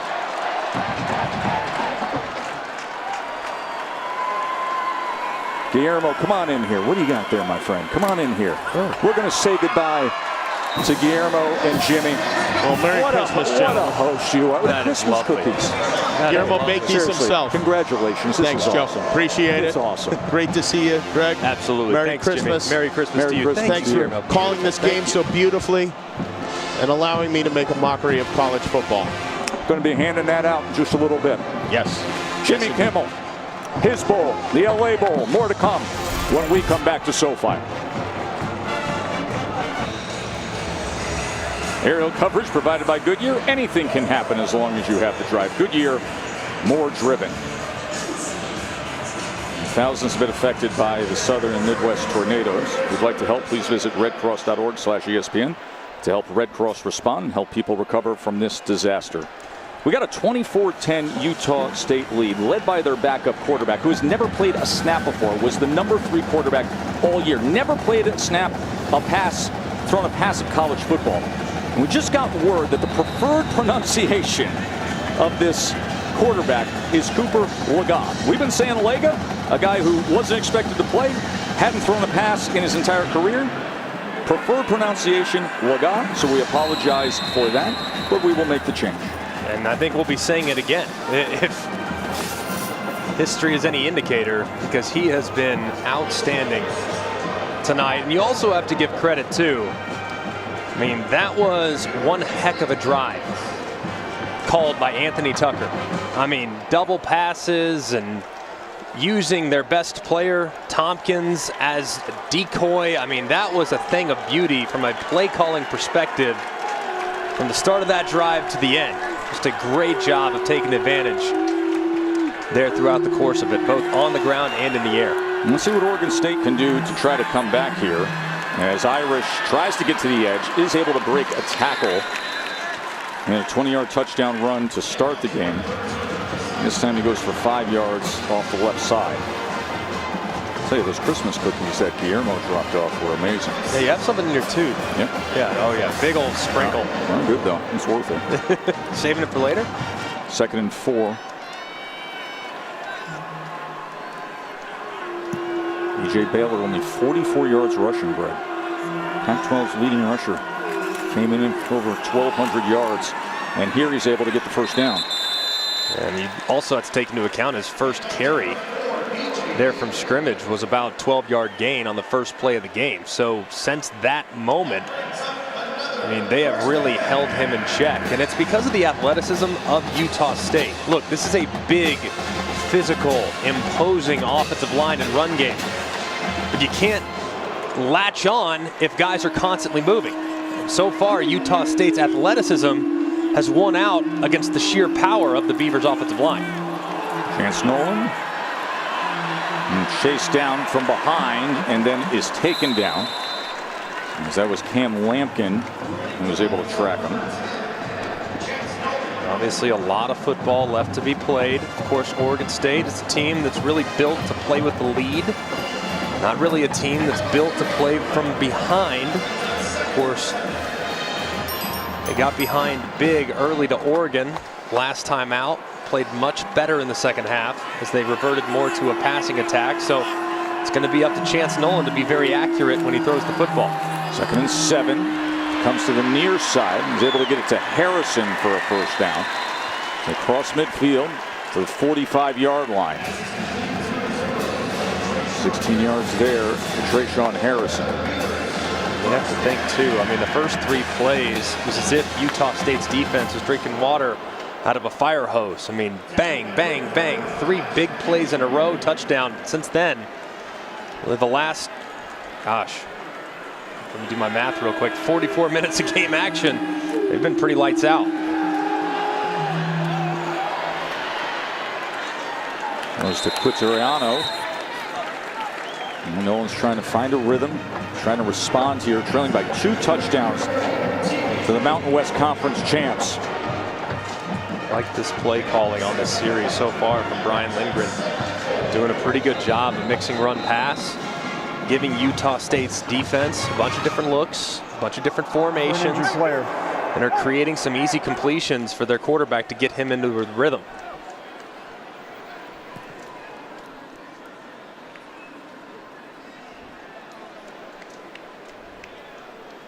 Defensive lineman down for Utah State. That is Vakuda. He's been playing a good bit this year. He's improved greatly. Big sophomore on the interior of that defensive line. He's able to get up and make his way off the field. Bowl Challenge Cup standings are brought to you by Progressive. Of course, it's early. It was last year's standings. That's how it finished up last year. In Big 12, obviously a remarkably good year last year. The MAC, shockingly, a group that's kind of struggled historically in bowl games. Off to a little bit of a slow start this year. But as you can see, the SEC a very strong year. Well, the SEC is going to have 13 opportunities this year. Right. And 2 teams in the playoffs. That means everyone kind of moves up a notch. So if the SEC can match what they did last year, that'd be one heck of a performance in the postseason. Quick to the outside as he's able to get it to Bolden. Bolden trying to reach for that line to gain, but it'll be 3rd and 1. 4 down territory here. I think for Oregon State, they've been relatively conservative, I feel like, throughout most of the game. I think this is definitely a situation where you just lean on that offensive line. I'd be shocked if they did anything other than just run big old number 12, the hammer, Coletto. That is who's in. Power. The linebacker who comes in for short yardage. He's going to take it himself, and look at him go. Oh, so easy for the all-purpose player. And this is what he has done this year. He's played quarterback, he's been linebacker, special teams, fullback, interceptions, every which way. A receiving touchdown that he had against Utah in that big win. And then a 47-yarder, Greg, against Arizona State. Yeah, I mean, this guy has been so fun to watch, so versatile. And as obviously he's a tone setter with his physicality. Stays in the I formation, play action off of it, and then checking down to B.J. Baylor, and Baylor makes the first man miss, and he gets it down near the 10-yard line. Well, Oregon State is marching, trying to close things here into the lead of Utah State.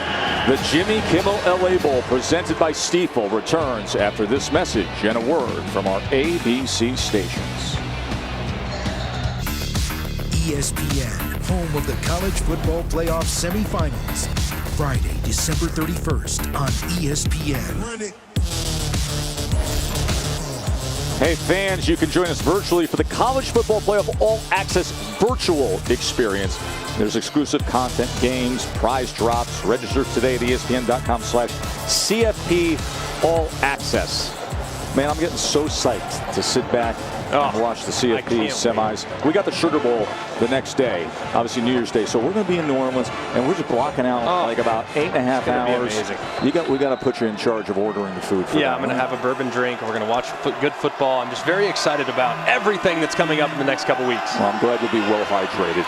Chance Nolan is going to run inside the 10. Took a hard hit as he goes down at the 8-yard line. There was Shaq Bond who came up to tackle him. It's a big drive. Obviously, 2-score game, plenty of time. Nothing to be ashamed of, nothing to be concerned about. Got all the time in the world. But it's absolutely pivotal you get 7 here. Because right now, you get turned away after what's been a fantastic drive. That would be a gut punch and a win mentally for Utah State. Baylor, stop and start. And it's going to be 3rd down and 6. Can get a first down at the 1-yard line for Jonathan Smith's team. We saw Utah State in that 3rd quarter open it up with a field goal. And then Legal to Bowling for a touchdown. And now Oregon State trying to answer. What are we looking for here on 3rd down, Greg? If I'm Utah State, I'm going to heat up Chance Nolan. I want to bring some pressure. They've done a pretty good job of mixing the looks so far tonight. I'll bring a blitz here, force it out of the quarterback's hands. 3rd and 6, Nolan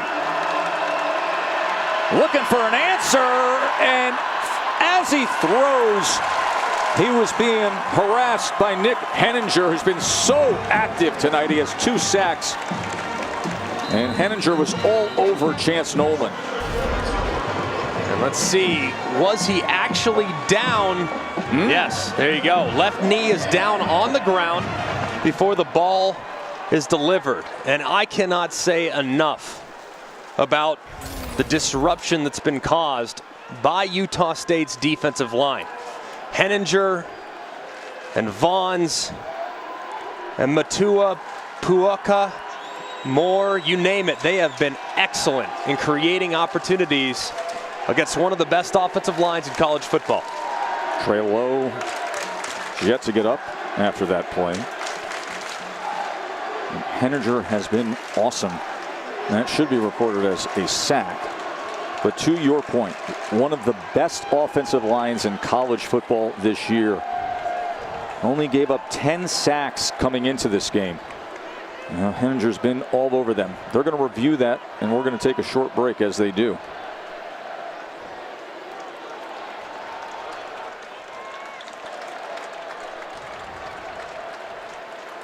And we're going to stay here.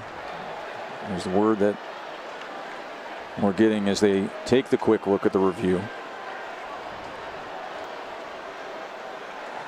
I think this will be pretty clear and quick. Now the biggest thing that they're going to have to figure out is at what yard line was he down? And then what's the situation with the clock? Of course, it's stopped as of right now, but it will wind on the ready for play because he was obviously tackled in the field of play. A great job that Ephraim Banda has done, defensive coordinator for Utah State.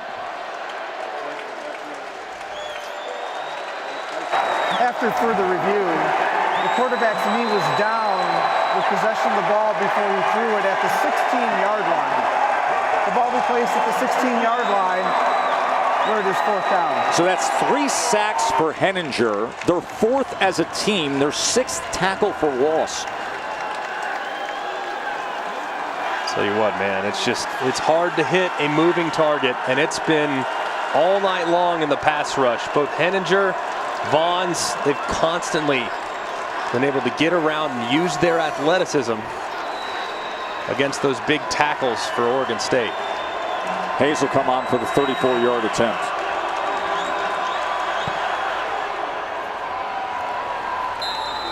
And he puts it through. Their first points since 8:40 of the second quarter comes by way of the field goal from Everett Hayes. Hey, Greg, you know what you're doing Monday at 2:30 in the afternoon? What's you're that, watching the Myrtle Beach Bowl presented by Tax Act. It's Old Dominion against a Tulsa team you're very familiar with. And then you know what I'm doing Tuesday? Let me know, because I know what I'm doing. It's the 7 seed of days for sure. Not a Tuesday fan. However, this Tuesday, I'll make an exception. The famous Idaho Potato Bowl. Kent State, really fun team to watch. A lot of tempo.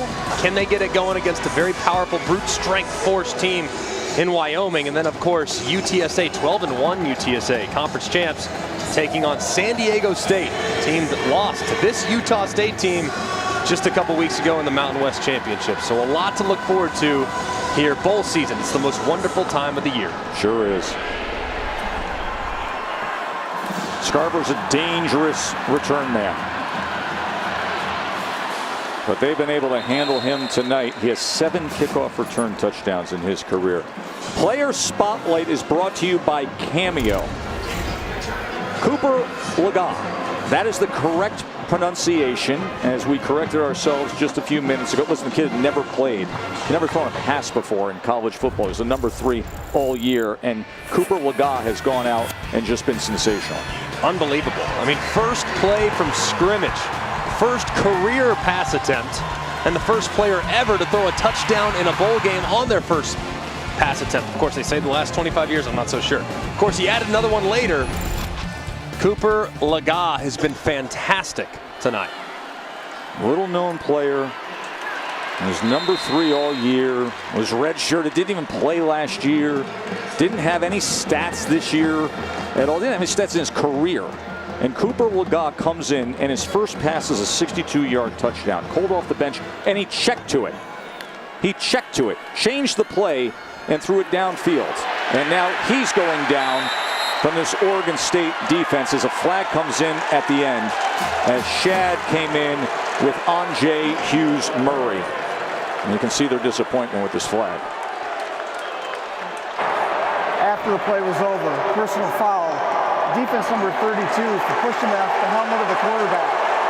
A 15-yard penalty enforced, includes an automatic first down.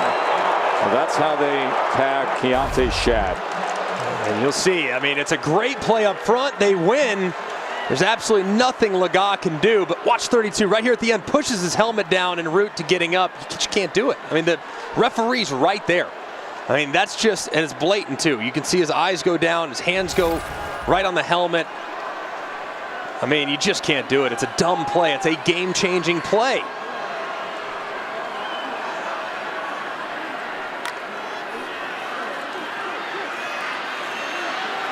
Look at the time that Lagat has. And it's intercepted. And they're going to say, no, he's out of bounds. Oladapo was celebrating an interception, and they're going to say he was not in the field of play. It was a great effort. He obviously caught the ball, tried to get that foot down. Does he get it down? The official says no. Let's take a peek. Catches it there. Oh! You tell me. Is that right foot down in bounds? Let's see. Looks like an interception. Does he have control of it right there? The foot's clearly down in bounds. But does he have control? Looks like he does. I think they're going to overturn the ruling on the field. And how about the play? Heads up by Oladapo, knowing where he's at on the field. Play is under review. Oladapo says, I got myself a pick. They reverse the call. Lagat's pass intercepted by Oladapo. How about it, man? Just a great job by Oladapo. Getting over the top of Tompkins, securing the catch, throws just a little bit deep. Tompkins tried to make a defensive play on it, But the biggest thing is the awareness of where you're at on the field. As soon as he catches it, eyes go straight down. I mean, look at the eyes immediately down to the ground to see exactly how much room he has. And because of that, he's able to drop that right foot in just in the nick of time. Just an amazing play and terrific awareness by the safety. So Oregon State's offense comes back out there, trailing by 11 here, 12.5 to play in the fourth quarter. And they got that turnover chainsaw cranking on the sideline.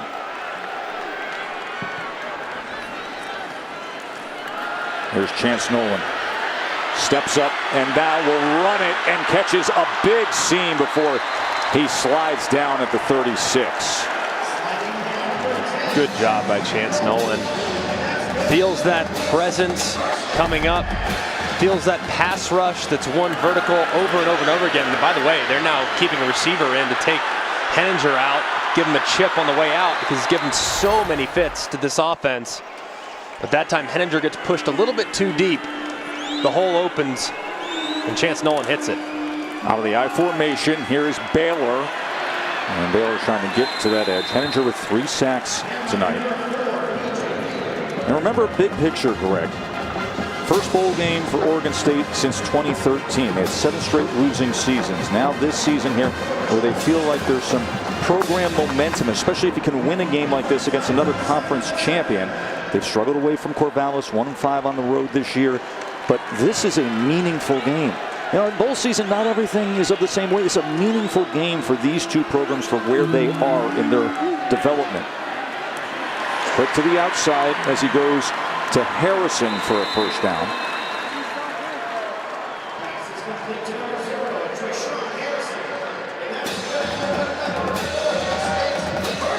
Another nice throw there from Nolan. He's in a good rhythm throwing the football. It's the protection that's kind of let him down, but they're trying now to account for that protection. Henninger, number 42 here on the end of the line of scrimmage. Every time they've dropped back to pass, they've had an extra blocker to help out the left tackle in protection. And go to Harrison. And look at Harrison. Ball is out! And Utah State comes up with it. That is Von Pachin. And it was Justin Rice who punched it out.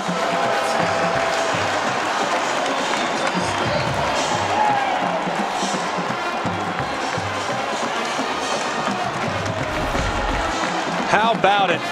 Justin Rice, number 3, right there in the middle of your screen.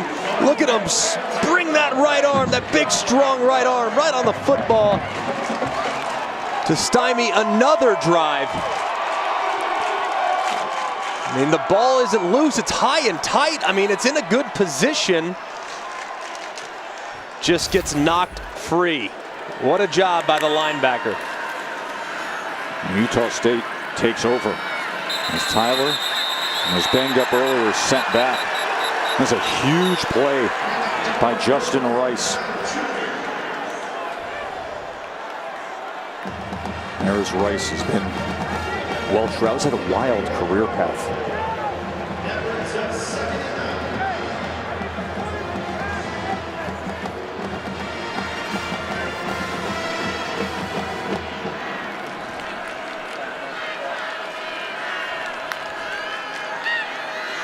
Second and 9.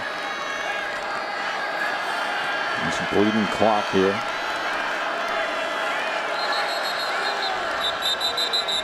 And timeout's going to be used by Utah State. They're first of the half.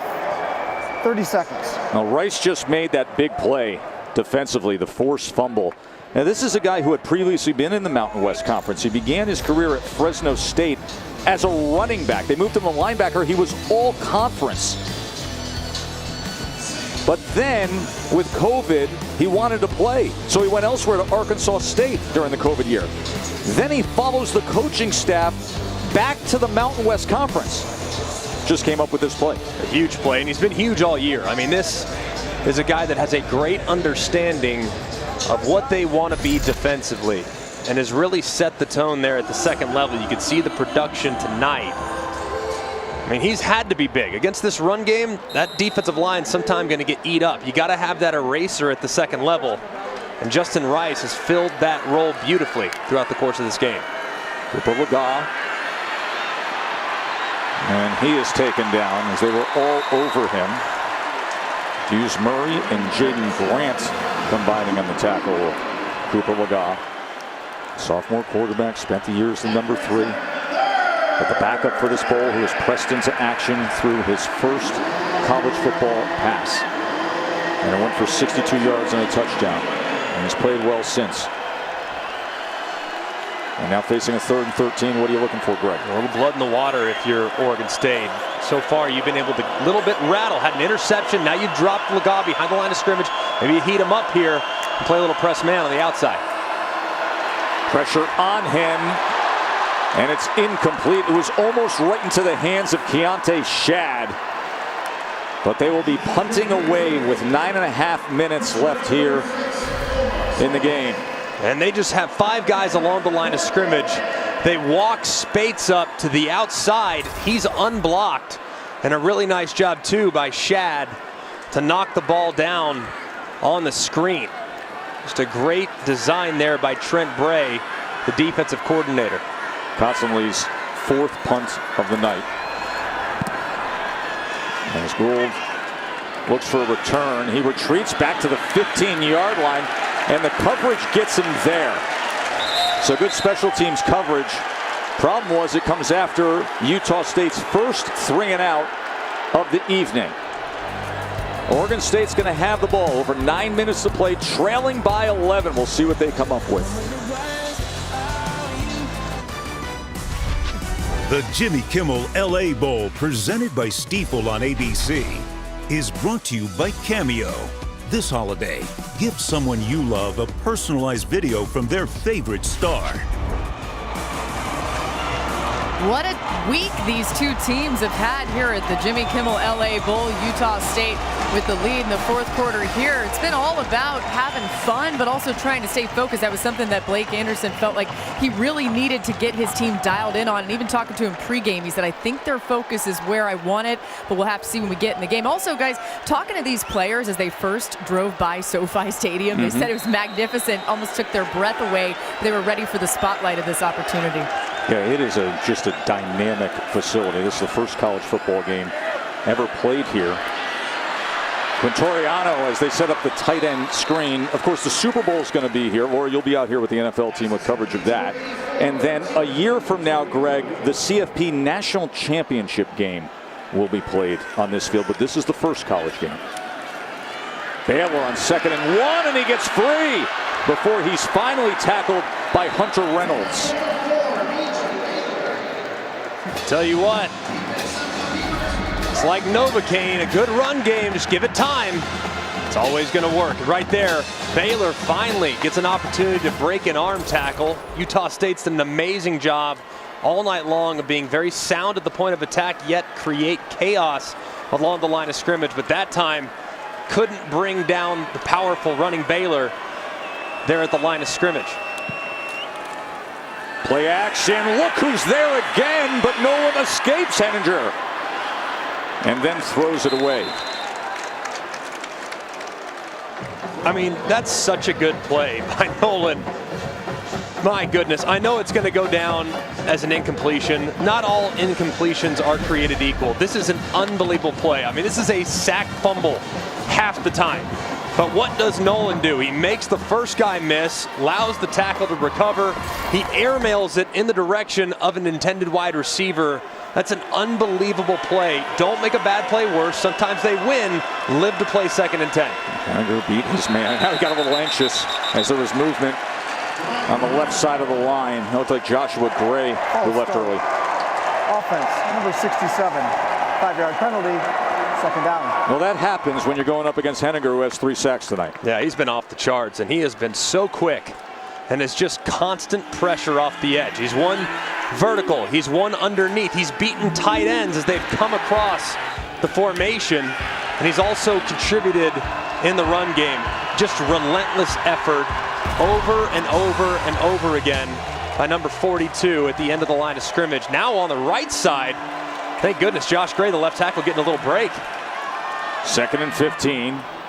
Nolan able to get it complete, but pushed out of bounds is Champ Flemings.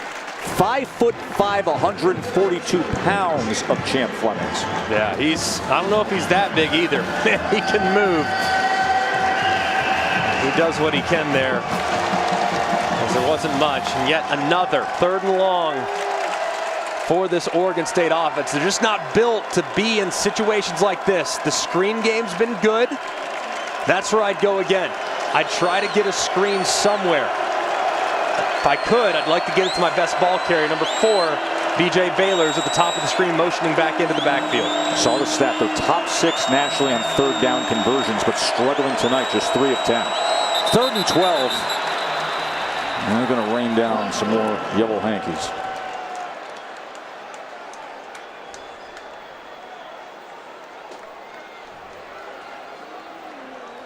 This is going to be likely. It should be on the right guard. Noose Keobonam. Just too long there at the line of scrimmage. False start. Offense number 69. 5-yard penalty. They're down. I mean, this is not necessarily the offensive line's fault. I mean, they're up there forever. They're making checks. They're making adjustments. You're in your stance. These guys wearing white jerseys are breathing fire in their pass rush. And you're 310 pounds and you got to stay squatted for 30 seconds. You have to snap the ball. I know it's a critical down and distance. You can't expect your offensive line to hold it forever. It's now 3rd and 17 because of that. 3rd and 17, no win. They're going to go with the dump off to Baylor. And not much there as Justin Rice adds to his tackle total. You have to punt it here. I mean, if it's 4th and 3, 4th and 4, I'd go for it. But man, the fact that they're leaving the offense on the field on 4th and 12 on your own side, it basically is saying it comes down to this. This is the play. This is it. Yeah, I mean, your own 42-yard line on a 4th and 12. From your own 42. Here we go, 4th and 12. Desperation time for the Beavers. They get it complete, but can he get to the line to gain? Effort by Musgrave. It'll depend on the mark. Luke Musgrave needed 3 extra yards. And based on that spot, he may be short.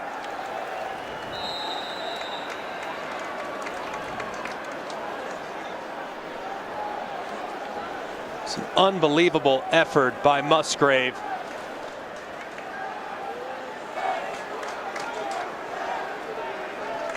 And just to be short, he danced a little bit. Would love that big 255-pound body to just bowl forward, but instinct takes over. You want to make some guys miss. I just don't know if he had the momentum to be able to drag them across the line to gain. It looks like it's going to be just a little bit short.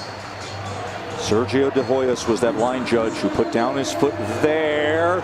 And they're stretching the chain, and it is short. A failed 4th down, 4th and 12, and they come up just short. Utah State with the stop with 6:45 to play. As you can see, it's a good throw. You got to trust. You would love that throw to come out just a little bit earlier to not allow the defender to recover quickly enough. But how about the rally of the football? Look how many white jerseys there are. There's about 7 Utah State Aggies that are right there at the line to gain. Look at all of them right there converging. Where are the Beaver players? Where's the Beaver offensive line that's going to come surge and sprint and hit their guy across the line? That's a hustle play by the Aggies, and they won that 4th down play, which led Musgrave to be just a little bit short.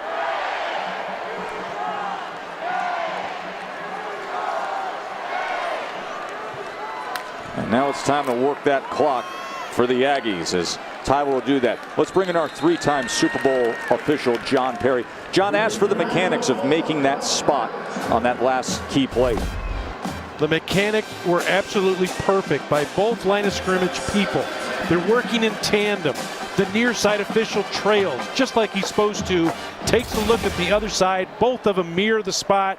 Great job in live action getting the correct spot. And that correct spot is what now hands the ball to Utah State. 10-win Mountain West Conference champions, looking to win the first Jimmy Kimmel LA Bowl. Tyler again will get plenty of work down the stretch.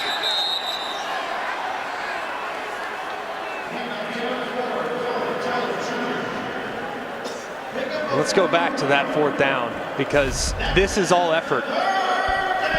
Look at how many white jerseys converge. Count them. 4, 5, 6, 7, 8. There's 8 white jerseys, even 9. Go there.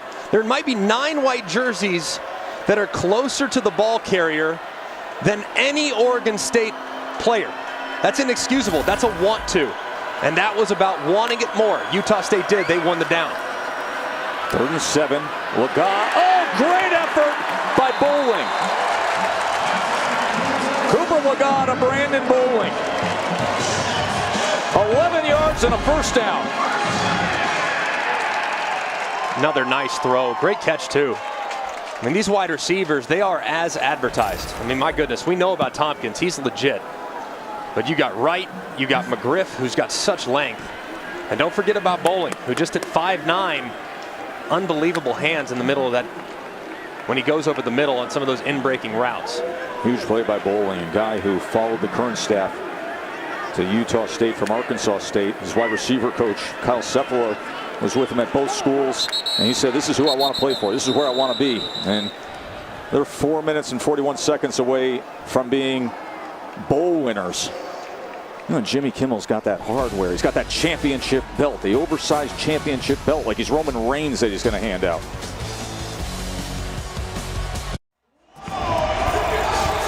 Lots of stars on display in LA for Utah State tonight, but Devin Tompkins, their receiver, 6 catches for 115 yards and a touchdown, his 9th 100-yard game this season, and he's used to balling out on the football field, but he also has 2 kids. He has 1 daughter, Naomi, 1 son, Messiah. Naomi's 3, Messiah is 2.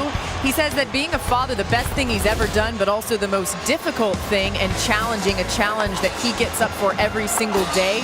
Living with a 2-year-old, guys, his Messiah lives with him. Greg and I can relate more recently to that. He said, it has its challenges and keeps me on my toes. Does it ever? That's the understatement of the year, that's for sure.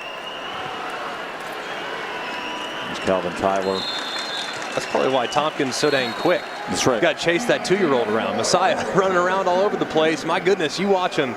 And Tompkins going to have a very bright future. I think he plays on Sundays, no doubt about it. Obviously, he's not going to check the measurable boxes, but I don't care. He's a receiver that is a quarterback's best friend because of how sudden he is. He's so fast. It reminds me of a mix between 2 guys that I just love. Andrew Hawkins, who played and had a great career in Cleveland and in Cincinnati and has bounced around now in the media. Little undersized, had a great career in Canada prior to coming down to the league. But he was an elite slot receiver. And I also think T.Y. Hilton. Now, T.Y.'s a little bit bigger than Tompkins.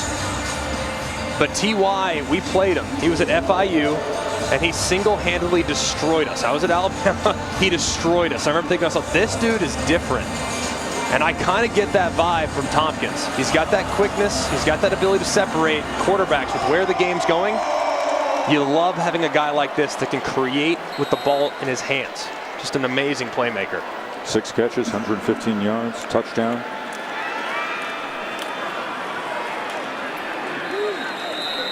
Tyler is bobbled up by Shad. Flag is down.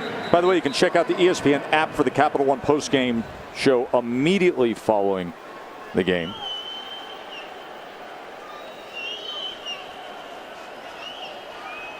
The ESPN app is where you're going to see Jimmy Kimmel hand out that huge championship belt. I thought Kimmel's arms were going to get tired just holding on to that thing.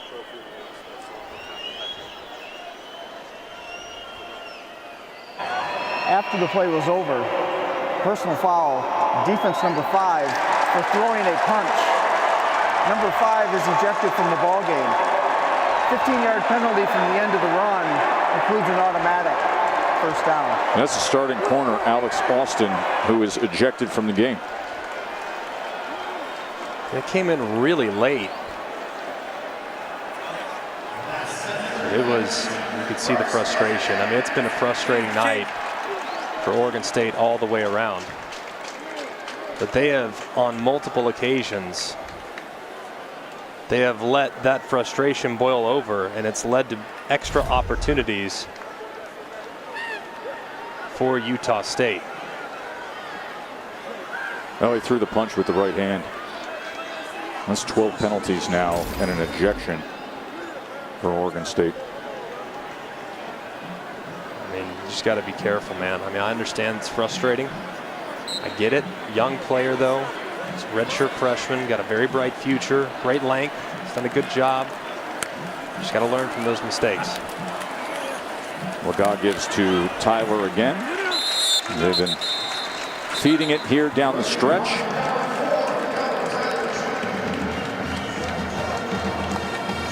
Just over 4 minutes to go, and Jonathan Smith on one sideline in his 4th season. Then his first year at Utah State, Blake Anderson, who Greg, of course, had all the success at Arkansas State, and well documented and what his family went through as he lost his wife, Wendy, to cancer.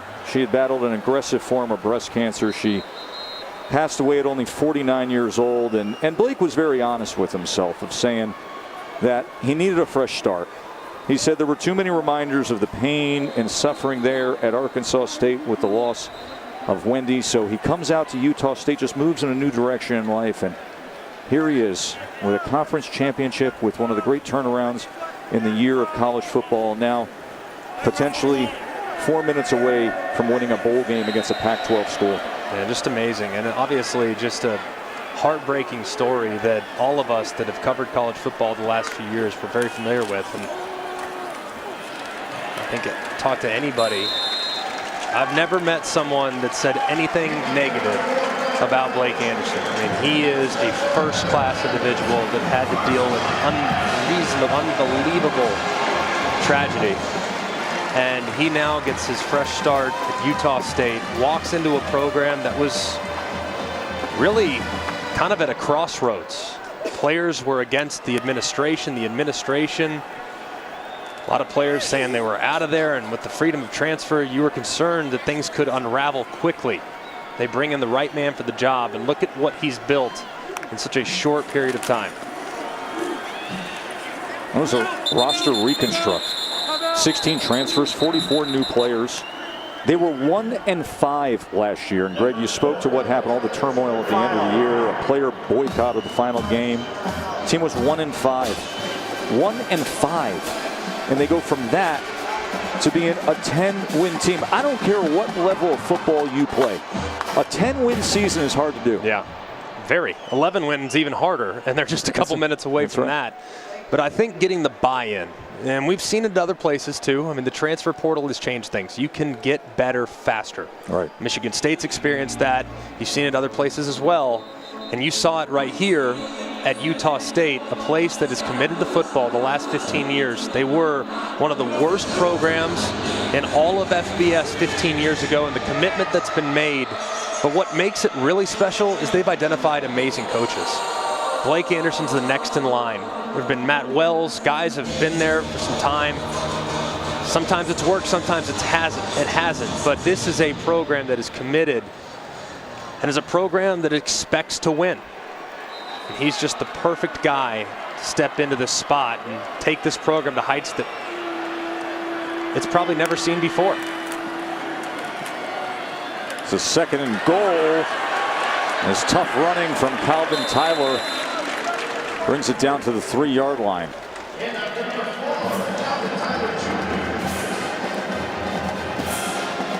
would certainly be poetic for Calvin Tyler, the former Oregon State Beaver, who didn't get much opportunity while in Corvallis.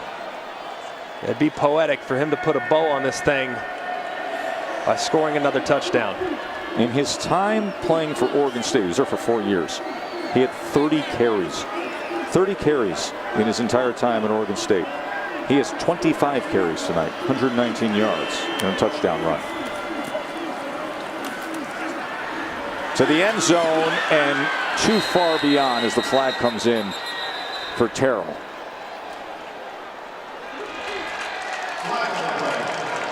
Amazing night for Cooper Legas. Prior to the pass being thrown, holding defense number 2. Half the distance to the goal, automatic first down. One of those nights for Jonathan Smith and the Beavs. Greg, how about the fact of Pac-12 versus Mountain West in bowl games? Mountain West is about to go to 14-12 all time. Yeah, it's amazing. I mean, so impressive. And of course, the Mountain West champions flexing here against what I think is a very good, very underrated Oregon State team. I know 7-5, but they had really impressive moments at times throughout the course of the season. It's been a great year for them. Nothing to take away from, but this has been Utah State's night, and they're showing it now. Ball came loose at the end there, and Legas goes to jump on it. And we'll see what they rule here.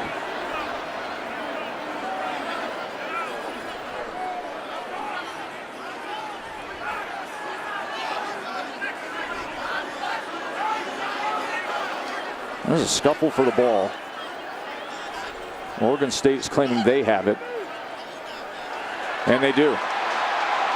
So Tyler was trying to cross the goal line. Ball gets knocked out. I believe it was Omar Spates, the linebacker, who was able to recover that. Recovered in the end zone by the defense. I ruled that's a touchback. The ball replaced the 20-yard line. How about the hit, too? Oregon State. As you can see, big number 3, Jaden Grant, coming up and securing the goal line. And it looked like Legas was going to be able to hop on top of it. It looks like also he just got out-muscled for the football. I mean, it was a good effort by the quarterback, just whatever it takes, but you could see us quarterbacks, I mean, we'd like to say that we're as strong as anybody on the team, spend as much time in the weight room. It's just not reality. Linebackers probably going to win that tug of war every day of the week. It's nothing to be ashamed of for Legas. If anything, I just got a whole heck of a lot of respect for him for diving on a ball in the end zone under serious duress. Incomplete that time as Nolan was downfield for Harrison. Capital One player of the game goes to the defensive side. Nick Henninger, 3 sacks. Yeah, he's been ridiculous. I mean, he's taken over the game. I mean, yes, Oregon State had a beautiful first drive. 3 plays right down the field for a touchdown. Since then, 6 points. And it's been because Henninger and company along the line of scrimmage has constantly been applying pressure. 5 tackles for loss. 5. This is an Oregon State team that had given up just 40 this year coming into this game. Henninger by himself takes that total well above that 40 mark up to 45 just by himself. And then 3 sacks on top of it. He's taken over the game. And folks are just sitting back saying, like, well, what does that mean, 40 tackles? That's the second fewest given up in the nation. Right. Second fewest. The only team that's given up less tackles for loss, Michigan. They have 27, which is just a ridiculous number. Over the course of a 12-game season, to have only 40 tackles for loss, 3+ a game, it's crazy. Well, that Michigan offensive line is about to get the ultimate test facing that front 7 of the Georgia Bulldogs. And there is an interception by Hunter Reynolds that'll close out this game. The well-traveled high academic, originally from New Jersey, who played at the famed Don Bosco and then went to prep school to play for Coach Spinato at Choate Rosemary Hall, then went to Michigan. He transfers here for this year of football and ends up emerging as a star in the secondary, and that's how they will close things out. A Hunter Reynolds interception. And a great job, just a Hail Mary type of throw there from Chance Nolan. Just couldn't get anything on it. An appropriate way to end it. This defense has been so good all night long. Has made life so difficult for Chance Nolan has done such a great job of keeping B.J. Baylor, who, remind you, is a guy that comes in as the leading rusher in the Pac-12. Holding him to just 4 yards a carry is pretty dang impressive. So got to give so much credit to this defense and making that life very difficult for Chance Nolan to compete throughout the course of the game. Isn't this something? The team that was picked to finish 5th in their own division. That team went on to win the whole conference. And now they're in the victory formation for their 11th win of the season, Utah State. And they do so on a night when they lose their star quarterback early on. That's what football offers. That's what teamwork is, right? When their backup quarterback was questionable to play, didn't play. So the guy who was number 3, Cooper Lega, and yes, I know we pronounced the name earlier a different way, but it's Cooper Lega, who had never thrown a pass. Now they can celebrate. His first pass was a 62-yard touchdown. He guided them to victory. And Cooper Lega takes a knee, and Blake Anderson will have a lot to smile about.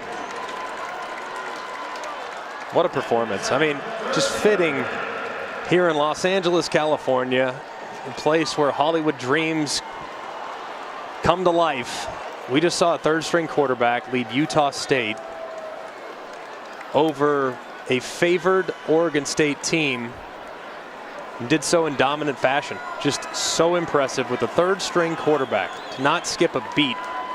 Just an amazing performance all around for the Aggies.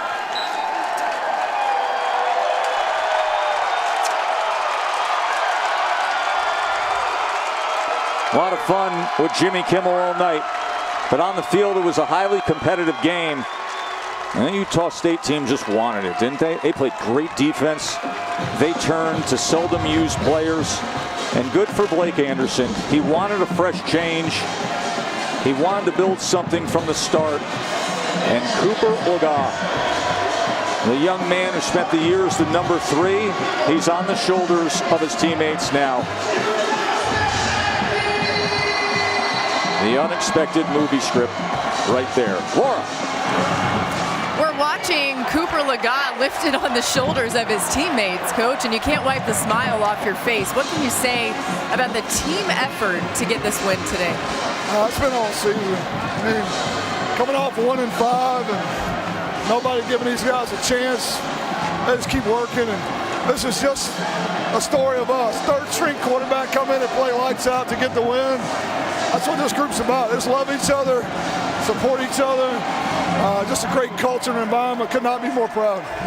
You built this team from basically nothing. You had 44 new players, and you needed buy-in from guys that didn't trust the former staff. What can you say about what allowed you to do that? I was just really blessed, to be honest with you. God put me in the right spot at the right time with a great group of kids.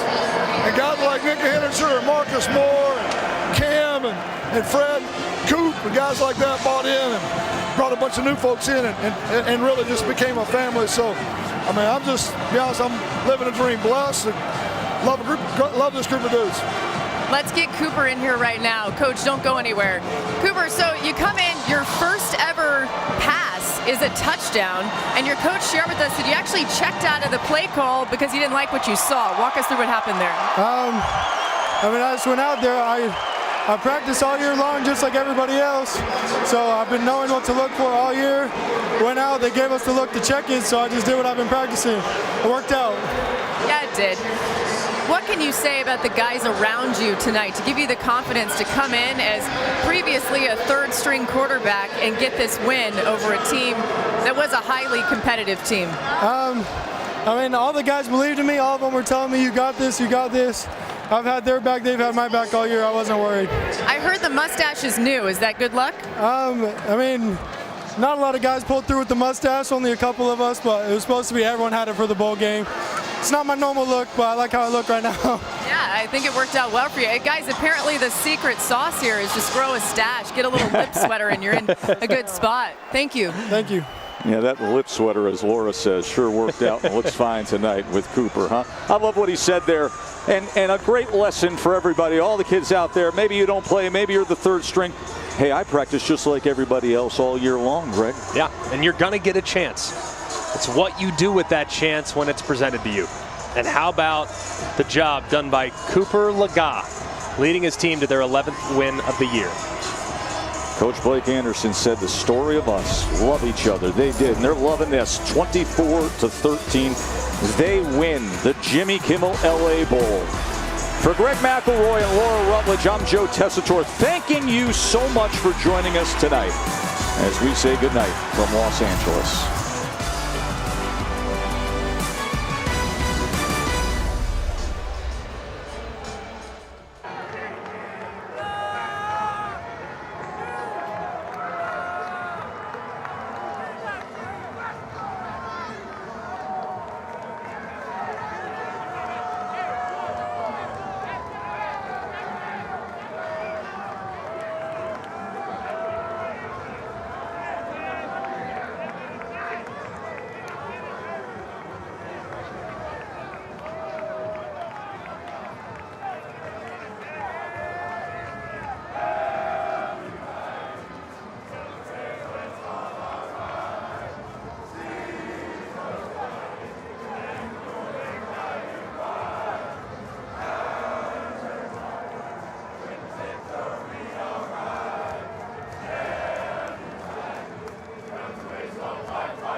Welcome here to SoFi Stadium in the ESPN app postgame presented by Capital One. Joe Tessitore, Greg McElroy, Laura Rutledge with you as Utah State has just won the Jimmy Kimmel LA Bowl here at SoFi, 24-13. Listen, teams don't stay the same. You get better, you get worse.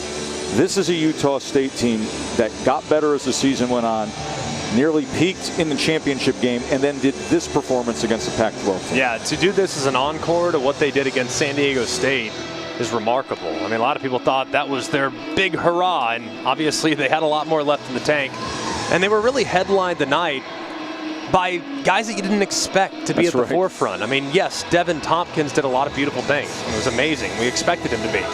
But did you have Cooper Legas being a huge factor? Did you have Henniger winning the MVP? I certainly didn't. So just tells you how impressive this team is, more so than any one individual. That leads us to our Capital One rewarding performance, speaking of those names, Greg. Yeah, and let's take a peek because it was so impressive. Let's start with Henniger, who literally took over the game. I mean, the left tackle, poor guy, had no chance, but it wasn't just him. I mean, the tight end struggled with them. It got to the point where Oregon State had to completely change their offensive plan by keeping tight ends and running backs over there to account for him to help that tackle out. Totally took over the game, 3 sacks, 5 tackles for loss against an amazing offensive line. And then Cooper Legas steps right in. This is his first play from scrimmage, his first career pass attempt. That's right, that was it. Made a check, made an unbelievable throw, did so throughout the course of the game. Didn't have to be super spectacular, just had to do what his responsibility was within the offense. He executed beautifully, played very smart, and led his team to a very impressive victory against a quality Oregon State football team. Festivities down the field about to begin, but first we pause quickly for this message. Some things can't be tried at home. Where next? With Capital One, the possibilities are unlimited.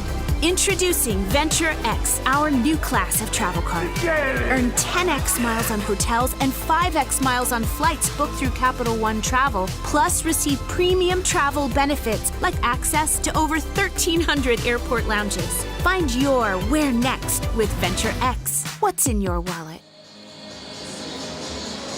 Jimmy Kimmel has hardware to pass out. Let's go to our public address announcer for the start of our ceremony. LA Bowl fans! We made history together. What a game we had here tonight. It's at the first ever Jimmy Kimmel LA Bowl. But now it's the moment you've been waiting for. And it's time for the post-game awards.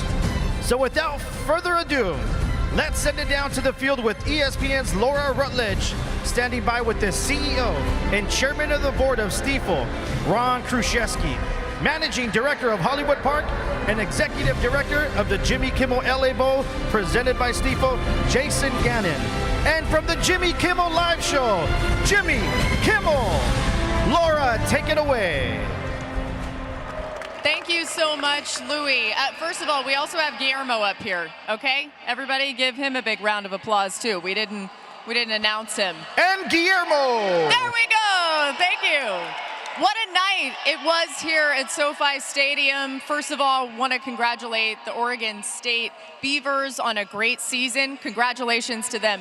Congratulations, she said congratulations. And congratulations to the winners of the inaugural Jimmy Kimmel LA Bowl. That would be the Utah State Aggies. Let them hear it. Jimmy, first of all, what'd you think of tonight?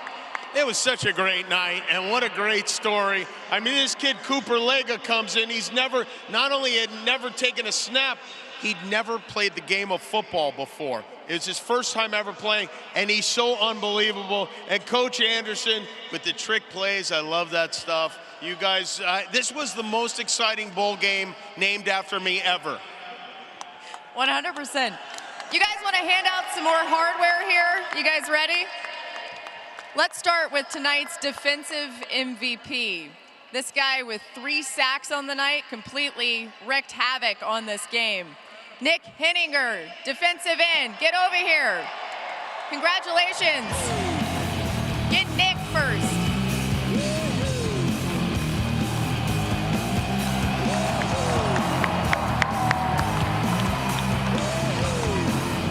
You were able to disrupt all night long. What allowed you to do it?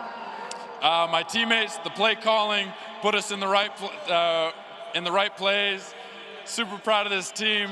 Super proud of our coach. He's the man. There's been a lot of adversity this team has gone through on and off the field, and this man led us through it all the way. He's a godly man, and he led this team to a championship. Super proud of him.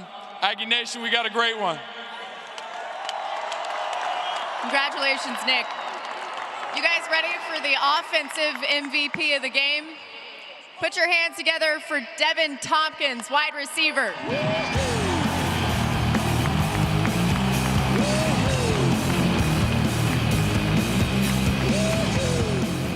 Devin, you decided to stay at Utah State when Coach Anderson got there, and you heard what they were all about. Now, as you look at this season, 11 wins, the turnaround you guys have pulled off, how do you feel? Great. I mean, I got a great team. I got a great coaching staff. I got a great, fan base. I love Utah State, man. And go Aggies for life, man. Congratulations. And I think the belt we've all... And may I say, don't ever cover those abs with that belt. It would be a tragedy. Should we see if Coach has abs or... Anyway, all right. Congratulations to Coach Anderson, the championship belt here of the Jimmy Kimmel LA Bowl. Coach, you hear your players talking about you. You hear the cheers. What can you say about the support you've gotten here? Overwhelmed, beyond blessed. Great group of dudes that just basically overcame every odd and just rose above it and pulled together. You look across, it's diverse. It's from all over the country. We brought some in, some dudes stayed, pulled together. It's one of the best families I've ever been a part of. Love every single one of them. Appreciate them, those guys. John Hartwell and his staff, my family, and an unbelievable